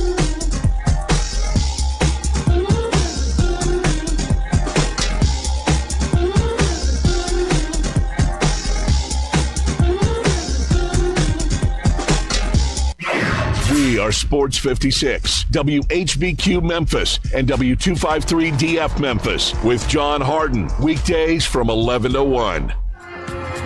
Now, back to Sports Time on Sports 56 and 98.5 FM. This hour brought to you by Jaguar Land Rover Bluff City. Here once again are Brett Norsworthy and Bryant Dacus. Welcome back into Sports Time. Bryant and Brett with you as we start our third and final hour on this Tuesday afternoon. And we're now deep into the offseason, or at least starting to get deep into the offseason for the NFL after the Super Bowl a couple weeks ago. And we got to talk about some of the rumors out there of these free agents and everything going on around the league. And we do it at this time every single Tuesday with Bo Marchant. National Football League talk every Tuesday with Bo Marchant, covering the NFL Draft at collegetopro.com and the NFL Draft Bible, covering the Steelers for Sports Illustrated, living and running in Eastern Ohio, and on Twitter X at Bo Marchant. Here's Bo with Bryant and Brett. Bo Marchant joins us now, and a lot to get into, a lot of rumors and reports out there around the NFL of what's going to happen with free agency, franchise tag, a little bit of everything. But as we are now, we've got the Super Bowl behind us, we're looking into the offseason. What team in the NFL are you going to be paying attention to the most this offseason to see what type of moves they make going into next season? Well, obviously, I think Pittsburgh's going to be one of those guys. Yeah. But I think there's a lot of teams out there. Because I think one team, because I consider them, they were 12-5 last year. The San Francisco 49ers. I think they're an intriguing team. Just McCaffrey's still elite, but how long can they lean on him? And Jawan Jennings is a free agent. Brandon Ayuk already said they're not bringing back. Ricky Pearsall's really not the guy. George Kittle's a year older. So I look at that offense and think, how are they going to distribute the ball? Are they going to be a big player in free agency, acquiring new talent via the receiver position? Are they going to go in the draft? And, it's going to be a plentiful draft in terms of first-round picks, so they're going to have their opportunity there. I mean, even, on day 2 and 3, the receiver core is very strong in this particular year. But nonetheless, I think San Francisco is a team, just because of Shanahan and his offensive philosophy, always being able to make that click and that offense be, at a functioning level, at a high successful level. I'm just thinking some of the pieces and the lack of that makes that an interesting team for me. Brian, my answer to that is a little bit boring. Mine is, can Dave Canales do it again and even get a little better with Bryce Young and the Panthers? It feels like, Bo, maybe player or two in free agency, right addition in draft, and the Panthers win a playoff game and maybe go beyond next year? It's fair enough. I think what they showed last year, surprising everyone, with winning the NFC South, finishing in 8 and 9, and everything they were able to accomplish. I wouldn't call it a resurgence by Bryce Young, but nonetheless, we know where he was when they brought, Andy Dalton in to replace him, and then he got his job back because Andy Dalton got in a minor, fender bender. But he was able to kind of resurrect his career, and Canales has been a godsend for that team in terms of, getting everything to function. And they did well last year in free agency. They fortified both the offensive and defensive lines. And then, they did well, the receiver in the first round last year. So, you just got to keep building. And that's the key. All these teams. I mean, you look, even at the NFC South, Tampa Bay took a step back, you think, but they're close. I mean, beginning of last season, the way Baker Mayfield was playing, we're talking MVP, we're talking possible Super Bowl run. Atlanta was never really the team, but you got to like the mix. But do they believe in Penix? Where are they going to go a quarterback? And then you have the Saints, who, right now I think you look at New Orleans and, you really don't know where they're headed, and either Suge is the answer, or do they go back into the well this particular draft and draft a quarterback? Who knows? So I think the Saints are kind of the enigma of that particular division, but I think all those other teams, you really don't know what you got or how far they could go. You mentioned the Buccaneers over the weekend, the NFL Network. I think they ran every one of Seattle's games from last year, and I didn't watch it real time regular season, so I did Sunday when they were I watched a lot of it Sunday when they were showing the replay. Baker Mayfield goes up to Seattle and puts up 38 and a W. Yeah, it says something about the caliber of that 38, team. and we could still be playing Super Bowl 60, and New England's not scoring 38. Yeah, and then what happened? I mean, they just fell apart down the stretch. They were kind of not on the level of the eliteness the Eagles were a couple years ago when they collapsed and eventually lost to Tampa Bay in the wild card round. But Tampa Bay started out so great. Baker Mayfield was so crisp, and we know he got beat up towards the end of last season. He wasn't playing at 100%, but nonetheless, that was a team that really, really floundered. And put in the best words I could is going down the stretch. They kind of had a lead, and you think you succumb to Carolina Panthers, and you think about what I don't know. Did they have all three teams? I think Carolina, I think, and Atlanta. I think they all were 8-9, which is amazing that three teams could finish with that record. But I'm almost positive. Yeah, I think all three of them were 8-9. Yeah, I think you mentioned Tampa Bay and Brett talking about that win over Seattle, the eventual Super Bowl champs, and it felt like for a decent part of the season we were all talking about Tampa Bay, and Tampa Bay could be that team that goes on the big run, and Baker Mayfield and what he's doing there. Yeah, I mean, threw those three letters in. That's right. I mean, with how the start of the season went, it should have been. I mean, because they were just incredible, and then the fall off at the end of the season. Can they kind of learn from that and be one of those teams this year that is a more complete team and can maybe be one of these teams that can make a run in the playoffs? I'm glad you brought that up, because I think, for me, I don't know, are they a team headed in the wrong direction? Right. I think that's where I put that. I don't know if I believe in them enough, because even when they were playing at that level, when we talked about, wow, are they good enough to win a Super Bowl? At that point they were, but then they were bad enough to lose to anybody towards the end of the season. So, is this kind of a cup half full, cup half empty? Are the Buccaneers, are they about to approach a little bit of a slide where, they're the bottom dweller in a weak NFC South? So I don't know. I really don't know if they're going to be a better team. And, again, all these teams want to nail free agency and the draft and every other, particular thing that comes with, a new season. But, I think just when you look at them, 8-9, the way that they finished, and they've been, you think about since Tom Brady got there, they won the Super Bowl, some playoff runs. I mean, they've had a pretty good nucleus of talent, and maybe that's starting to dwindle. I don't know, but I think it's a team that you just got to consider. Would I be shocked next year if we're talking about the Buccaneers being 10-7 or 5-12? I think both of those, at least at this point, sitting here on the 17th of February, I think are realistic in my mind. The extremes in the NFL for the shortest season of football, basketball, baseball, it really does take a lot of turns. Like we're talking about Tampa Bay, we were so big on them, and they just struggled to the finish line. We go into the last year thinking, the Eagles are, going to repeat or at least repeat as NFC. They struggle down the end of the year. I'm looking at Todd Bowles, 9th. He's 9th in NFL coaching seniority with the Buccaneers. If he goes 5-12, he's out next year. I think Sirianni. I think Nick Sirianni's in trouble if he doesn't go deep in the playoffs next year. They did it to Doug Peterson. Yeah, they did it to Peterson. So hey, think about the Colts. The Colts are what, 7-2, 8-2, and then they went on. They finished 8-9. So it can happen quick. On a drop of a dime, everything changes. Yeah, I think Sirianni's going to be the hot name, and I think I saw they hired a quarterback coach, and it's kind of astonishing that when I read it today, I've never really thought about in depth, but I think that'll be the sixth quarterback coach and offensive coordinator in the 7 years that Jalen Hurts has been with the team, and that's a remarkable statistic, and I think it's remarkable in terms of success he has had. You think a lot of these guys that turn over new coaching philosophies and the way that things change, and but everybody's in transition. But Sirianni is going to be a name just because it's an elite team. They failed expectations last year. The offense never came around. And then, you got Todd Bowles, who, again, good coach, really adore him, respect him. But I think, at a lousy start to the season, he'll be the guy that we're talking about. Is he on the hot seat? And if they really start out bad, will he make it through the season? But hopefully that's not the case, and they're in the thick of it. Yeah.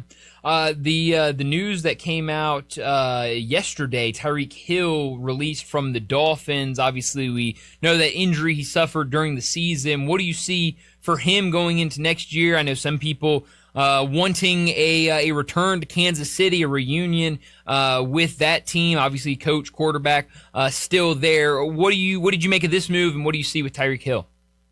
The night he got hurt against the Jets, he was probably having his best game of the season. Yeah. I think, he had 6 catches, and, I think first, second quarter, then, the knee goes. Listen, we know what we're getting with Tyreek Hill. You're getting an elite athlete with elite speed. Who knows how much is that going to be left at his age and after the injury? And then you're always going to have that off-the-field stuff that we're kind of still dealing with an open case with the NFL. So, you go from there, what teams think. And I still think he can be an asset to a team. Is he the guy he once was? No, but we all know that. But I think if you look at a team, I think, you look at the Buffalo Bills, how could a Tyreek Hill help them? A guy that could take the lid off that team. You look at a DK Metcalf, and then you pair him with another speedster in Hill. You got these two hammers now that, how do you cover those? Does that leave a Pat Freiermuth who might become valuable with the Mike McCarthy offense? So I think there's so many dynamics where a Tyreek Hill, and then you go back to Kansas City, a healthy Rice and Tyreek Hill, and maybe they add some health and, a younger core of running back. Patrick Mahomes comes back, and maybe that offense becomes that high-flying offense that, we're accustomed to seeing when we watch the Chiefs. So I think he could be an asset anywhere. And, even looking at a young team like, the Titans with Cam Ward, if they believe Tyreek Hill can be, a mentor, a guy that can lead, if that could be the guy that he could be, then, why not bring him with a young quarterback? But, I think that's all the direction franchises want to go. Sometimes you want to start fresh with young guys. Sometimes you just want to, that old added spice, if you will, that can, help maybe put you over the edge. And Buffalo, really, if you watch, they've been that team for a while now. Joey Bosa, Von Millers, and then the Stephon Diggs. Who's the receiver they got off to Cleveland? He was with the Amari Cooper. Mm-hmm. Never really materialized, but they're that team that kind of goes for that. Hopefully they can get the last ounces of that veteran and maybe put the Buffalo Bills over the top. And I just think of you're just looking at the roster. Josh Allen, Tyreek Hill, James Cook. That sounds fun. That sounds like a lot more lethal than what it has. And I love, Khalil Shakir and all those guys, but I just think Tyreek Hill, still at this age, barring that he can come back. This is all in the assumption that, he's, closer to himself and not, to retiring type guy. I think he could be an asset for a lot of teams out there. But I don't think the Raiders make sense just because, you just think Mendoza. And I think of the Raiders. I was thinking about Jacoby Myers. Jacoby Myers gets traded, has a fantastic, rest of the season with the Jacksonville Jaguars. And I think back with the Raiders with Khalil Mack. They do have guys, and I'm not comparing Myers to Khalil Mack, but nonetheless, you have these guys that are really star-studded guys. And, you think that, where the Raiders were, you're going to need a quarterback next year. They knew that this season that, Geno Smith wasn't the guy, and they would go into this season probably drafting a quarterback. But wouldn't it have been nice to, pay Jacoby Myers a little money and bring in this young quarterback and have somebody that knows the culture and the system and, and all that stuff. But that's a topic for another day, the way teams kind of, work things around. But nonetheless, going back to Tyreek Hill, I do think he can be an asset somewhere. I don't remember exactly how it went down. You guys help me. Did Tom Brady and the Raiders pass on Sam Darnold? That I don't remember. That I don't know. I don't remember if they had a clear shot at him and chose Geno over him. If they did Tom Brady's front office tenure's not off to a great start. Yeah, I mean, we know that Seattle struck first, but we don't know, the depths of, where that would have went in terms of, the Raiders. Next week in Indianapolis, you go next week, right? The 23rd, Yeah. It begins. Yes. The quarterback list, except for the Heisman Trophy winner Fernando Mendoza, and we think we know where he's going. Is there a quarterback that you're really looking forward to watching throw and watch go through the paces? You know what? I mean, Carson Beck. I mean, a couple years ago, he was the presumed number one when he was still at Georgia. Yeah. I mean, Drew Aller, Penn State. I mean, I know his season just completely fell apart, and Penn State fell apart, and everything else. I think those are a couple names. I saw them both in college a bunch. Here's one I saw in college, and I think you should watch for. He's not going to go probably late third, early fourth at the earliest. From Georgia Tech, Haynes King. Did you see him play? I don't know if they played Pitt or any, and you saw it. Yeah, I want to say I did see him play, but did I see him play? I'm trying to think off the top of my head. He's a good one. I think I did see him play, Brett. I really do. Yeah, no. I'll have to. You know what? When we hang up, I'll have to go back and look at my notes because I'm pretty sure I saw him play. Yeah, the combine's going to be interesting this year because everyone usually watches the quarterbacks, but it's usually just because they're excited and they want to see all the really good quarterbacks throw. This year, everyone's going to be watching the quarterbacks because it's like, okay, what quarterbacks are available in this draft? Who can stand out? Yeah.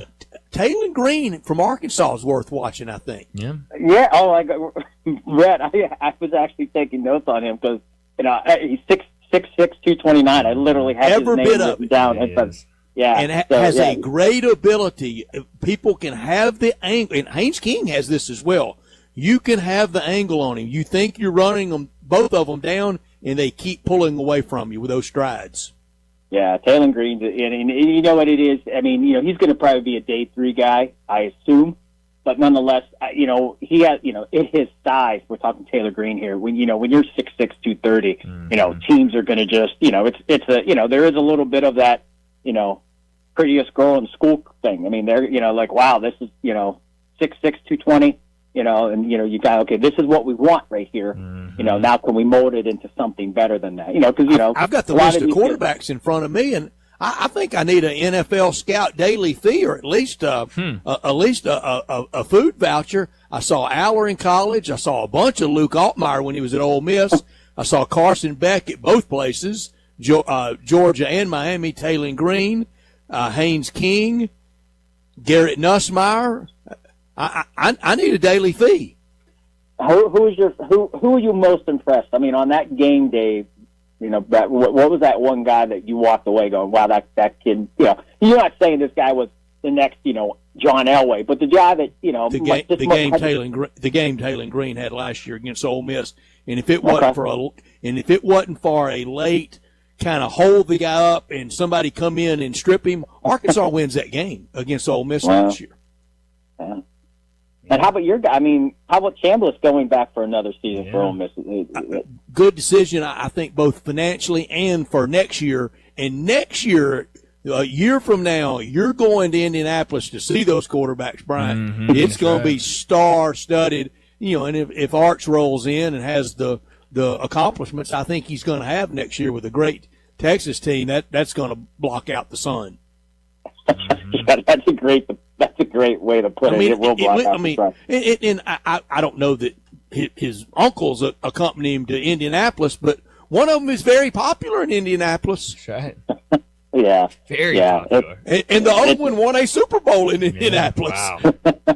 Eli won. The Giants beat the Patriots the second time in Indy. Yeah, that is insane. That is insane. Bo, I'm curious. We were talking about the Seahawks earlier. Reports coming out that the Seahawks are unlikely to use their franchise tag on Super Bowl MVP Kenneth Walker. I know we talked about him last week after the Super Bowl and him potentially becoming a free agent. What will this offseason now look like for him if Seattle doesn't use the franchise tag on him? And what does that mean for the chances of him returning to Seattle?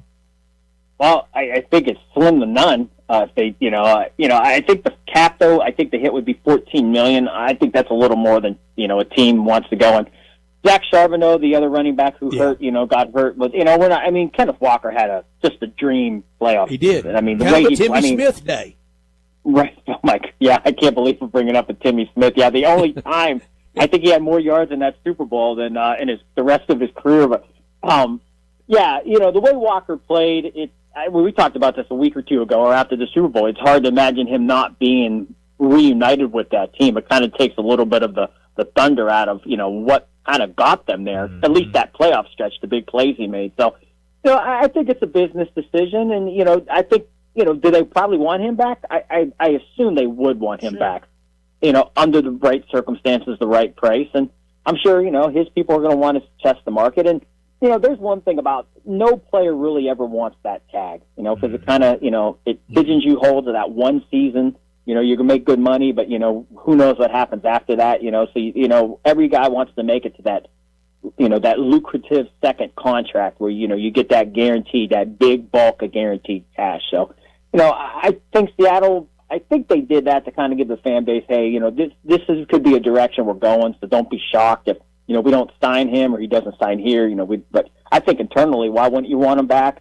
And then it's the old cliche thing that we all know, running backs, we consider them a dime a dozen, but, the way he played and what he meant to that team, he was a baby beast mode, a baby Marshawn Lynch, if you will. I mean, we saw Marshawn Lynch did it during the first run, and Kenneth Walker was up to that standard the second time. So you think about replacing him, but until you do, you haven't, and that's the key. A lot of teams try to do. They're pretty expendable, though.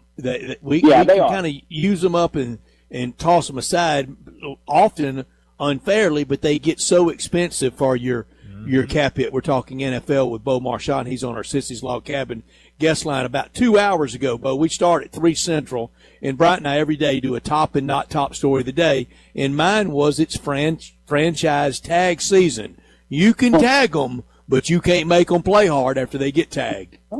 That's true. I was looking at this. I was playing with numbers earlier because I'm goofy like that.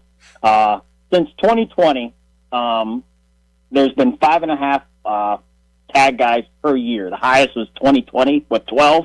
And last year, 2025 was the low at 2. So, I think you're looking at maybe, 4, max 4 guys, maybe 5 guys that could get tagged. And again, it goes to that ugly dialogue that guys just don't want that tag. They'd rather be traded. The last thing they wanted to play is on that the 1-year tag. So, George Pickens could be one of those guys. And Brian, I know this, but as well as anybody, if they go down that road, this is going to be a thing we're going to probably be talking about to the end of training camp. But here we go with George Pickens, and he's on the tag, and George Pickens is going to play. And I've been around George Pickens; he's going to tell like it is. So Jerry's going to have his hands full if he's going to plan to drag it out with George Pickens, because George is not going to lie about his feelings. He's going to say what comes off his the cuffs, and he'll say it without holding back. So. But there's always going to be those guys. And then there's sometimes some of the, not that, it could be a kicker. There's always that, it doesn't have to be that big name tackle or the big name wide receiver. Sometimes there's just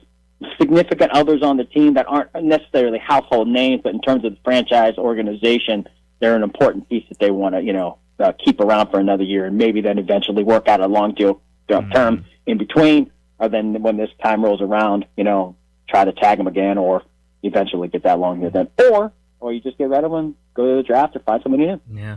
Well, Bo, I know George Pickens, very opinionated fella, very, very talented wide receiver, but I know that he saw that vision last year with C.D. Lamb out there, the start of something special. Yes. And I know that they're telling him, I know he's seeing it too, Super Bowl this coming up season, and he's got to be a part of that.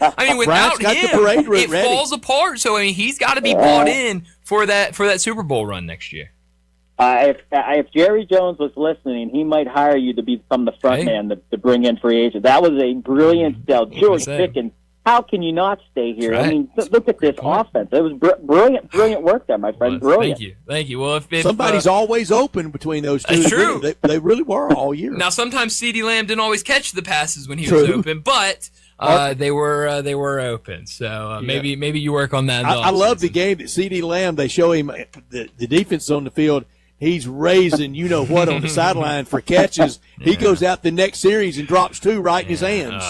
And I think that's how, A.J. Brown, I think these guys get so worked up about catching the ball when it finally comes to them. I think their mind is somewhere else because they're so, agitated by not getting the ball immediately. But that's the diva position that we've come to know. And they always do the my bad signal. We know you were the one that dropped it. You don't have to tell us. Yeah, and it's unless you're like a Peyton Manning or a Brady who just had so much command of the team and you could berate anybody. But that's funny because when those guys do it, the quarterbacks don't go nuts. They don't lose their mind. But they give the subtle my bad. Yeah, we know you're bad. You could not do the my bad around John Calipari. Remember, Brian, he wouldn't allow it. He couldn't stand that signal, that motion. That's right. Yeah. That's great. I didn't know that.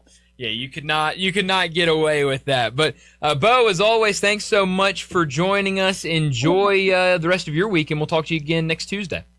Yes, sir. NFL Combine week, guys. That's right. Stay You safe. got it. Thank you, Bo. Get ready. Will be a lot of fun. Hard to believe that we are already basically to Combine week. 3-cone shuttle season's here. That's right. So it will be a lot of fun. I know the Tigers have a pair of offensive linemen going up there to compete at the Combine. So definitely going to be a lot to watch. And certainly a lot of people are going to be watching those quarterbacks this year. But we got to get to a break here in a second. Before we do that, let me remind you about our 5 o'clock sponsor. It's Jaguar Land Rover Bluff City. Jaguar Bluff City, they've been the premier Jaguar dealership for the greater Memphis area since 1984, and their talented team is ready to help you find your next perfect vehicle at unbeatable rates. Swing by Jaguar Land Rover Bluff City today and check out those brand new models like the Range Rover Sport, the Range Rover Velar, and the Defender. Test drive the Range Rover Sport, where luxury meets performance. It's a perfect mix of style, performance, and versatility with options ranging from 360 horsepower up to 635. It's also available as a plug-in hybrid electric vehicle with $7,500 federal tax credit when leased with approved credit. Take a look at the Range Rover Velar, powered by mild hybrid technology and enhanced with the latest well-being features and fully connected entertainment system. The Range Rover Velar is the ultimate luxury compact crossover. Purchase yours today and get special 4.4% for 72 months financing available with approved credit. Don't forget about the Defender, available in multiple models to fit your needs. The Defender is built for the modern explorer, and Jaguar Bluff City is offering special interest rates for 60 and 72 months on various models. Give them a call, 877-259-6169. Go online to JaguarBluffCity.com, but head out there, test drive these vehicles. 6335 Wheel Cove, just off of Quince, for Bluff City Jaguar. Well, let's get to another break, and when we return, we'll talk about what's trending. Broadcasting from the Family Leisure Studio, we are Sports 56 and 98.5 FM.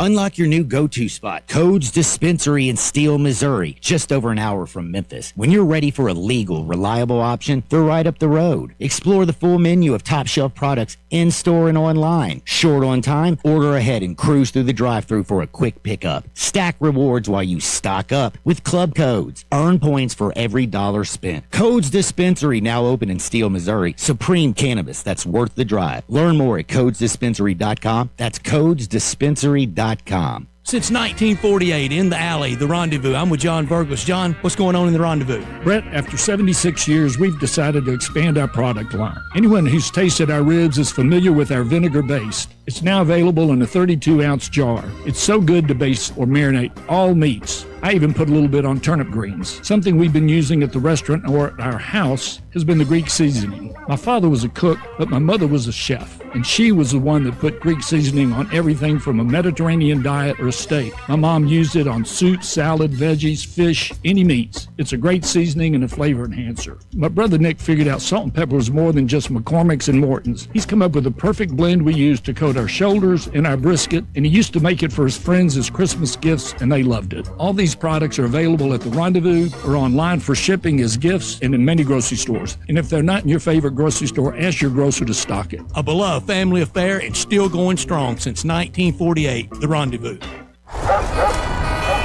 Do you hear that? Asthma triggers are everywhere, from dust mites, pet dander, and pollen, to smog and smoke. An asthma attack can strike anywhere, anytime.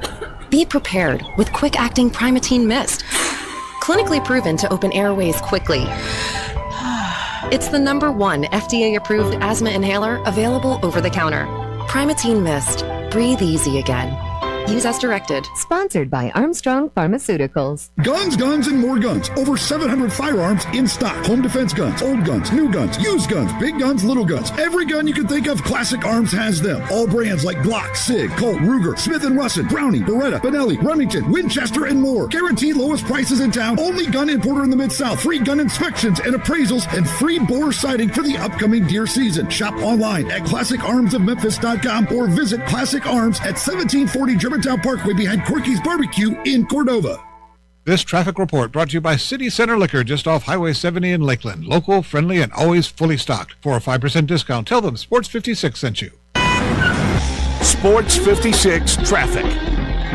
Good afternoon. It's been bogged down over here on 40 East at Warford on some police activity we had earlier. Again, a little extra time through there until they get this mess all straightened out. You can get around it. It's just slow go with rubberneckers on 40 East at Warford. It's been slow on and off today with some work there on 55 southbound between Mallory and 3rd. Could see some delays there throughout the afternoon. Hey, bridal season just around the corner. You know where to go. Weimer's Jewelry, 7525 Highway 64. Shop local and save a lot of money. I'm Commander Chuck with your on-time traffic.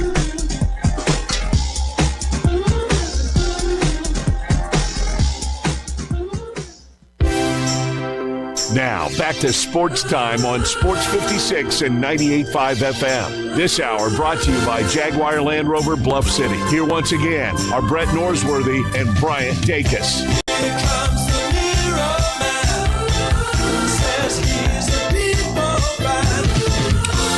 Well, Brett, spring training, it's pretty much underway. Everyone's out there. We've got games starting on Friday for spring training. You got a good feeling, don't you, about the Cardinals? I don't. I really don't. I don't. No. Kyle Lay doesn't do it for you? No. I mean, I like him. I think he's a fine good player. At times. He is at times. Old number 62. He's very young, and I think this team as a whole, you could describe them as very young this season. But I think there is a lot of excitement around Major League Baseball to get the season started, and headlines everywhere. I mean, this guy, what he could be this season. And then you get hit with Jeff Passan's tweet. MLB Players Association Executive Director Tony Clark resigned after an internal investigation revealed he had an inappropriate relationship with his sister-in-law. How about that? How about that for some spring training news? Yeah, that'll shake up Thanksgiving, won't it? That really will. And Christmas and raises a lot of questions, Brett. You know, what was we interrupt the show to bring you a special Sports Time edition of Hardwood. That's right. No kidding. You know, I know sister-in-law. How sister-in-law is my next question. Wow. But yes, so that is not the Players Association. They need an executive director with the next year ahead. No kidding. Maybe the worst time for something like this to happen. Maybe, or maybe the best if they felt like they needed a new leader. But yeah, with everything. But I'm not going there. On a lot of topics in this story. You need to be more clear. Yes, I'm not going there with any labor issue impasse story all year. Yeah. I'm going to enjoy these games. I'm going to treat it like we're going to have the next 50 years without any trouble. And when the trouble gets here, then we'll address it, and that'll be December 1 when the owners will lock the players out. Yeah, no, it's you know, there's a lot of chatter, and obviously nothing will actually happen until the conclusion of this season. But I'm hoping I can do that, Brett. I feel like I'm going to be complaining a lot, especially early in the season, because of the way that we're now having to get these games with FanDuel Sports Network no longer being an option, and you know that group that runs. I think we're going to learn opening day of where to get stuff. No, I think so. I mean, we will get an NBC game opening day. That's right. Yes, that will be on Channel 5. Yeah, that's right. And I think in the afternoon. I believe so. I don't have all my my days lined up. Yeah, and I know Sunday night baseball will be all on TNT. Is it TNT?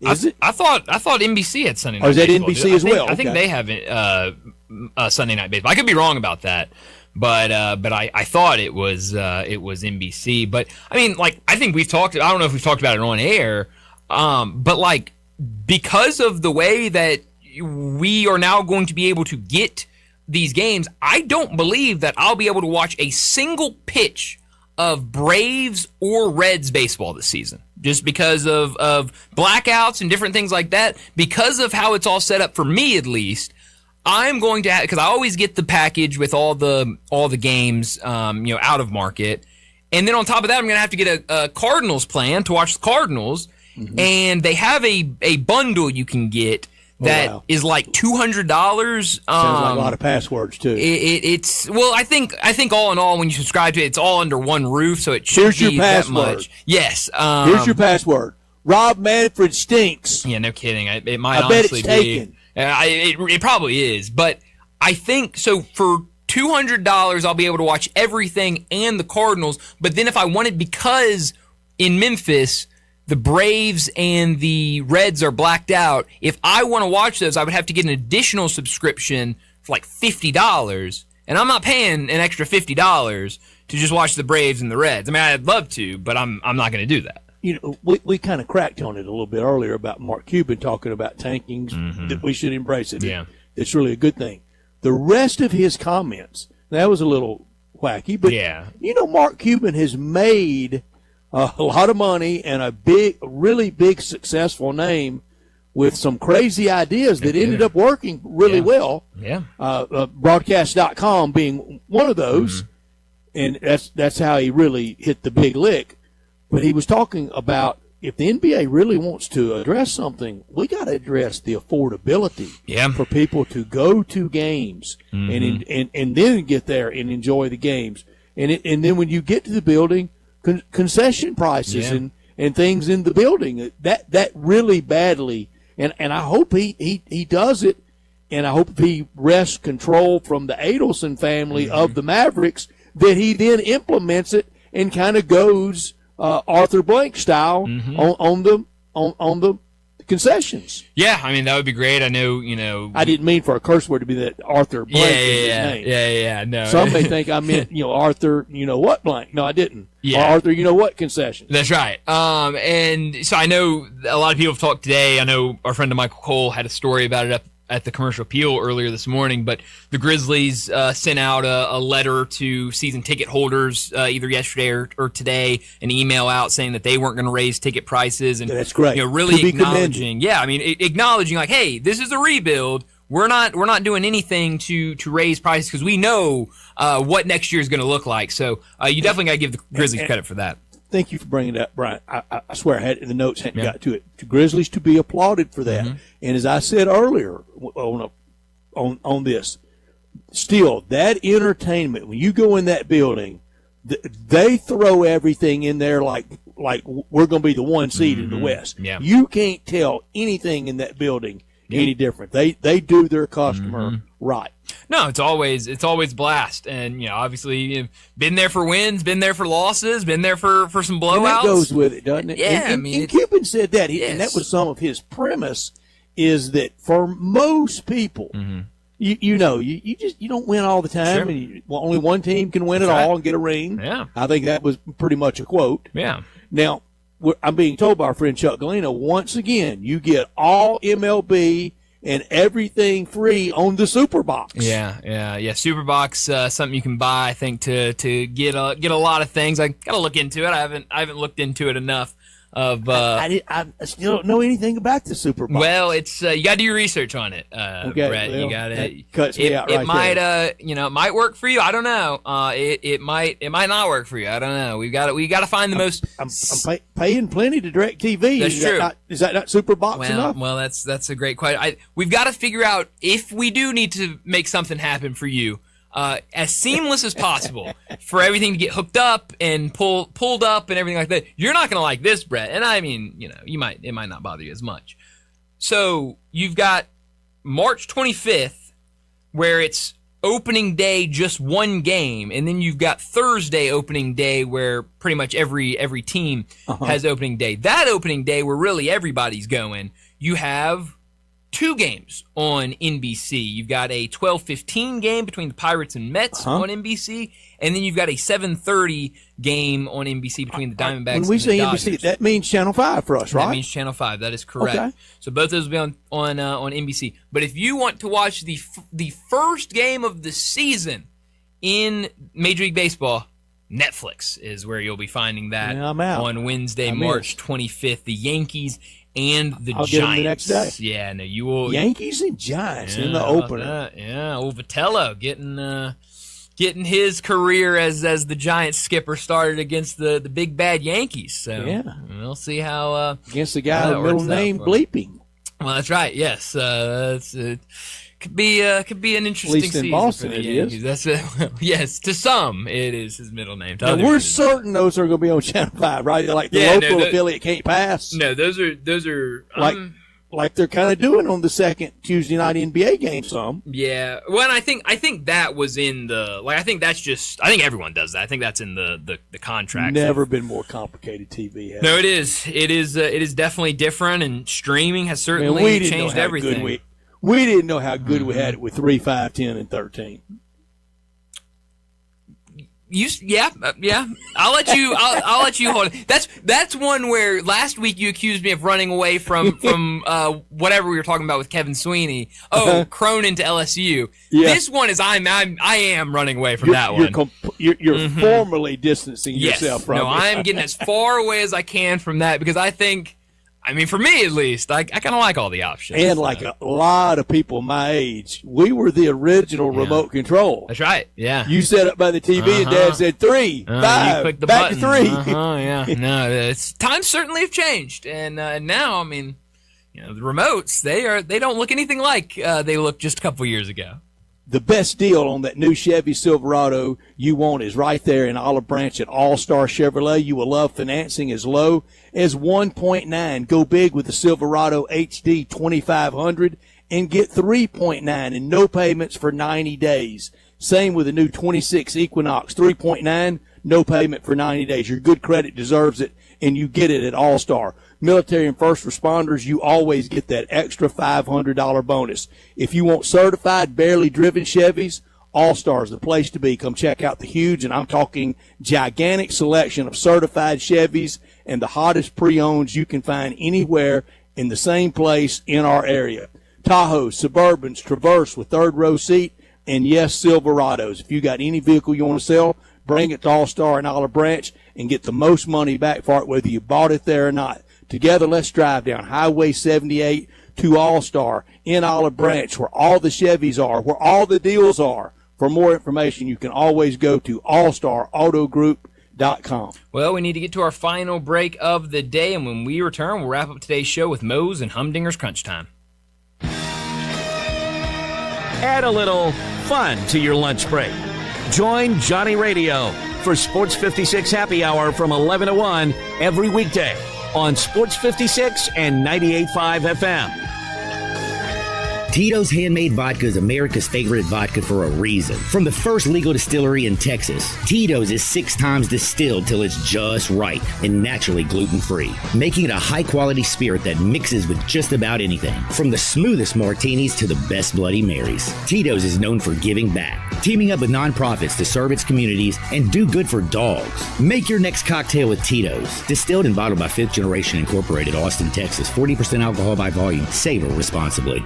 I can't tell you the number of times I've heard people tell me that they wanted to wait until spring to put their home on the market. This is Sheldon Rosengarten at Marks Bensdorf Realtors, and think about it. In March, April, when the azaleas bloom, so do the real estate signs. More competition. We've been in an unusual market in the last year, and to get an edge on other homes on the market, make sure and talk to 2 to 3 real estate brokers and make sure that I am one of them. I've developed a highly successful strategic marketing program that can mean the difference in what you make and when. From the preparation before you go on the market to the presentation and keeping you informed every step of the way, it's rare that we cannot provide results. That's why people often say when you want the job done, call Sheldon at 483-0546 or memphisrelocate.com. Write it down or call me now, memphisrelocate.com or 483-0546. Snapshot from Progressive wasn't created for just anybody. Oh no, we made it for you. Gradual breakers. You keep your eyes on the road, so you've seen it all. As long as it all happened directly in front of you, like a Swedish masseuse, your foot knows exactly the right amount of pressure to apply to the brake. That's why your passengers feel totally relaxed with you behind the wheel and occasionally super sleepy.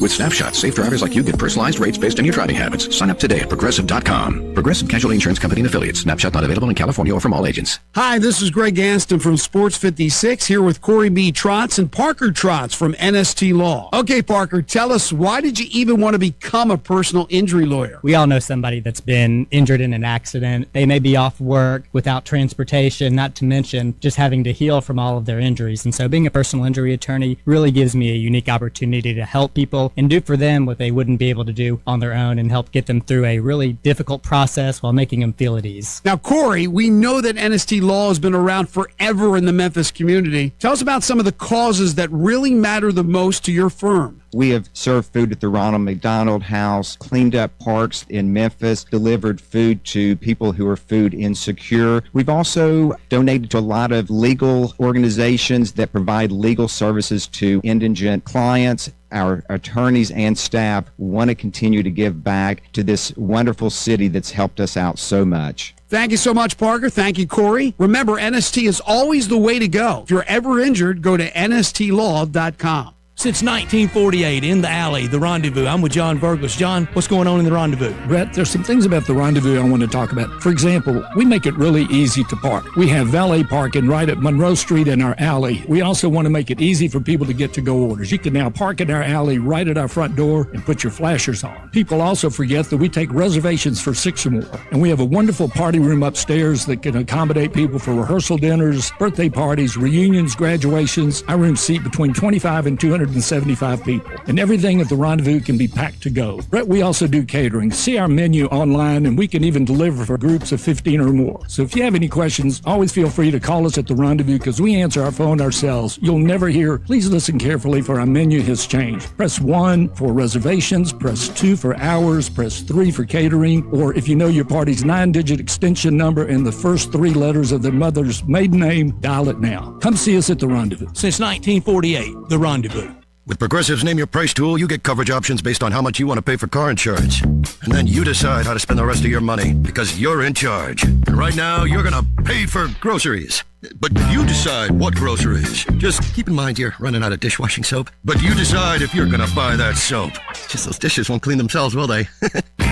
Remember, with Progressive's Name Your Price tool, we'll help you find coverage at a fair price. And then you're in charge. Progressive Casualty Insurance Company and Affiliates. Not available in all states. Price and coverage match limited by state law. Join NFL and Ole Miss football legend Archie Manning for an evening of inspiring stories on leadership, perseverance, and greatness. Don't miss Archie Manning at the Heindel Center in Senatobia, Mississippi on Friday, February 20th. Tickets are on sale now at heindelcenter.org. Crunch Time is brought to you by Humdinger's Taco Tuesday. Enjoy crunchy slaw, grilled fish, and chicken, and the best taco sauce in town. $2 tacos all day. The best deal in town. Now, back to Sports Time on Sports 56 and 98.5 FM. This hour brought to you by Jaguar Land Rover Bluff City. Here once again are Brett Norsworthy and Bryant Dacus. Say you stand by your man. Tell me something. This is pretty cool, and we're just getting started.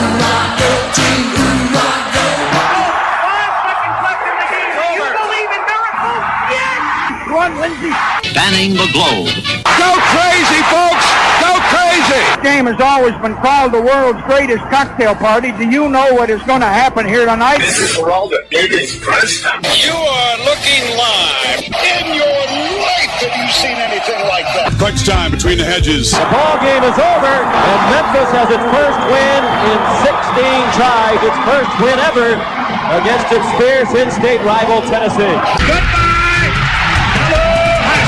It's obviously Crunch Time.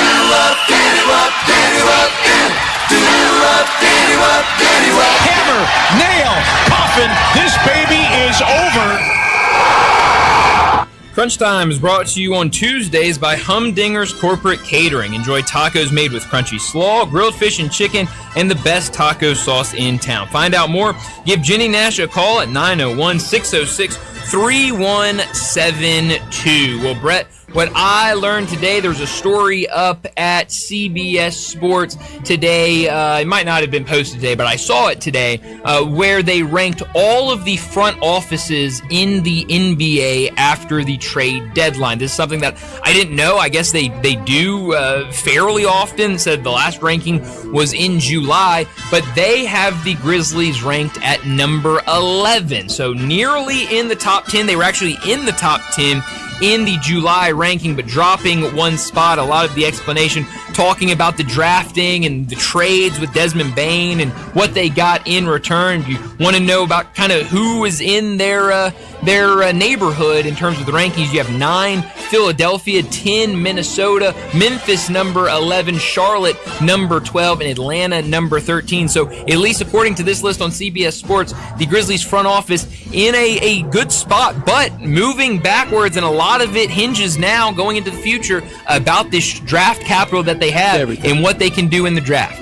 Yeah, it's going to be everything, and I hope they do well, because with no relocation, sign the lease, and the front office nail it, and let's do this all over again. What I learned, number 1 Michigan playing right now, 10 wins by 30 or more. That's the most since Duke with 10 in 98, 99. Duke won it all that year, I think. Remember when Yaxel Lindenborg was cracked on by some around here, and others around here were convinced Penny would get him. Yeah. Penny didn't get him. Michigan did. No, and he has made it work up there at Michigan this season. You're seeing where he's at now in a lot of these mock drafts. No, UConn won it all in 99. I'm sorry. Okay, yeah. So, but Yaxel, he's making it work up at Michigan, and will likely hear his name called in the lottery, or at least close to that lottery. What I could have done without today, we brought it up in the last segment, but Tony Clark resigning as the MLBPA executive director, as it is being reported that he had an inappropriate relationship with his sister-in-law. So that headline, certainly not the headline you want to see if you're the Major League Baseball Players Association, this close to the start of the season, this close to the start of spring training games. But, and like we talked about in the last segment, with everything that we know is coming after this season in 2027, it really feels like the worst possible time for something like this to take place.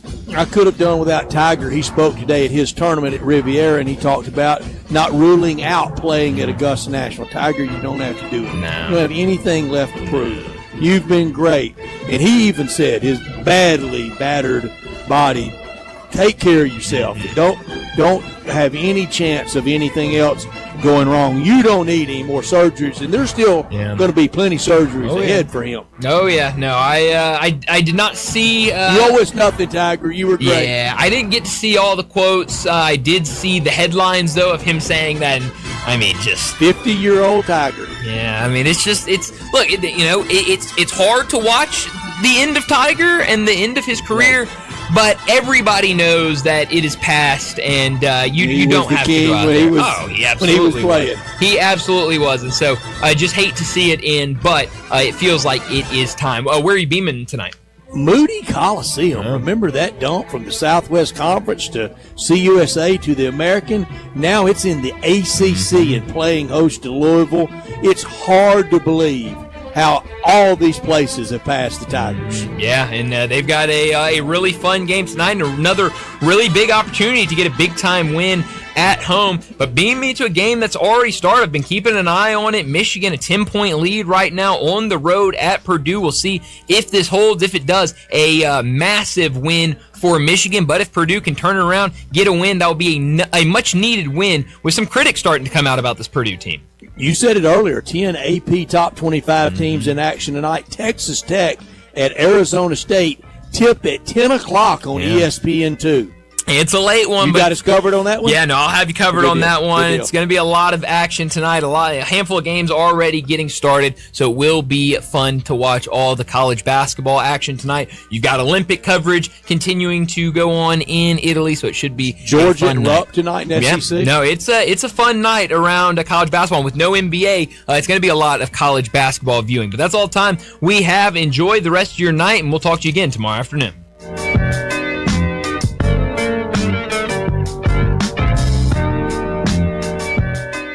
Listen up, Rebel fans. Your next winning drive starts at Landers Ford in Collierville. Their game plan is simple. Find you the most savings possible. Make a trade, lower your payments,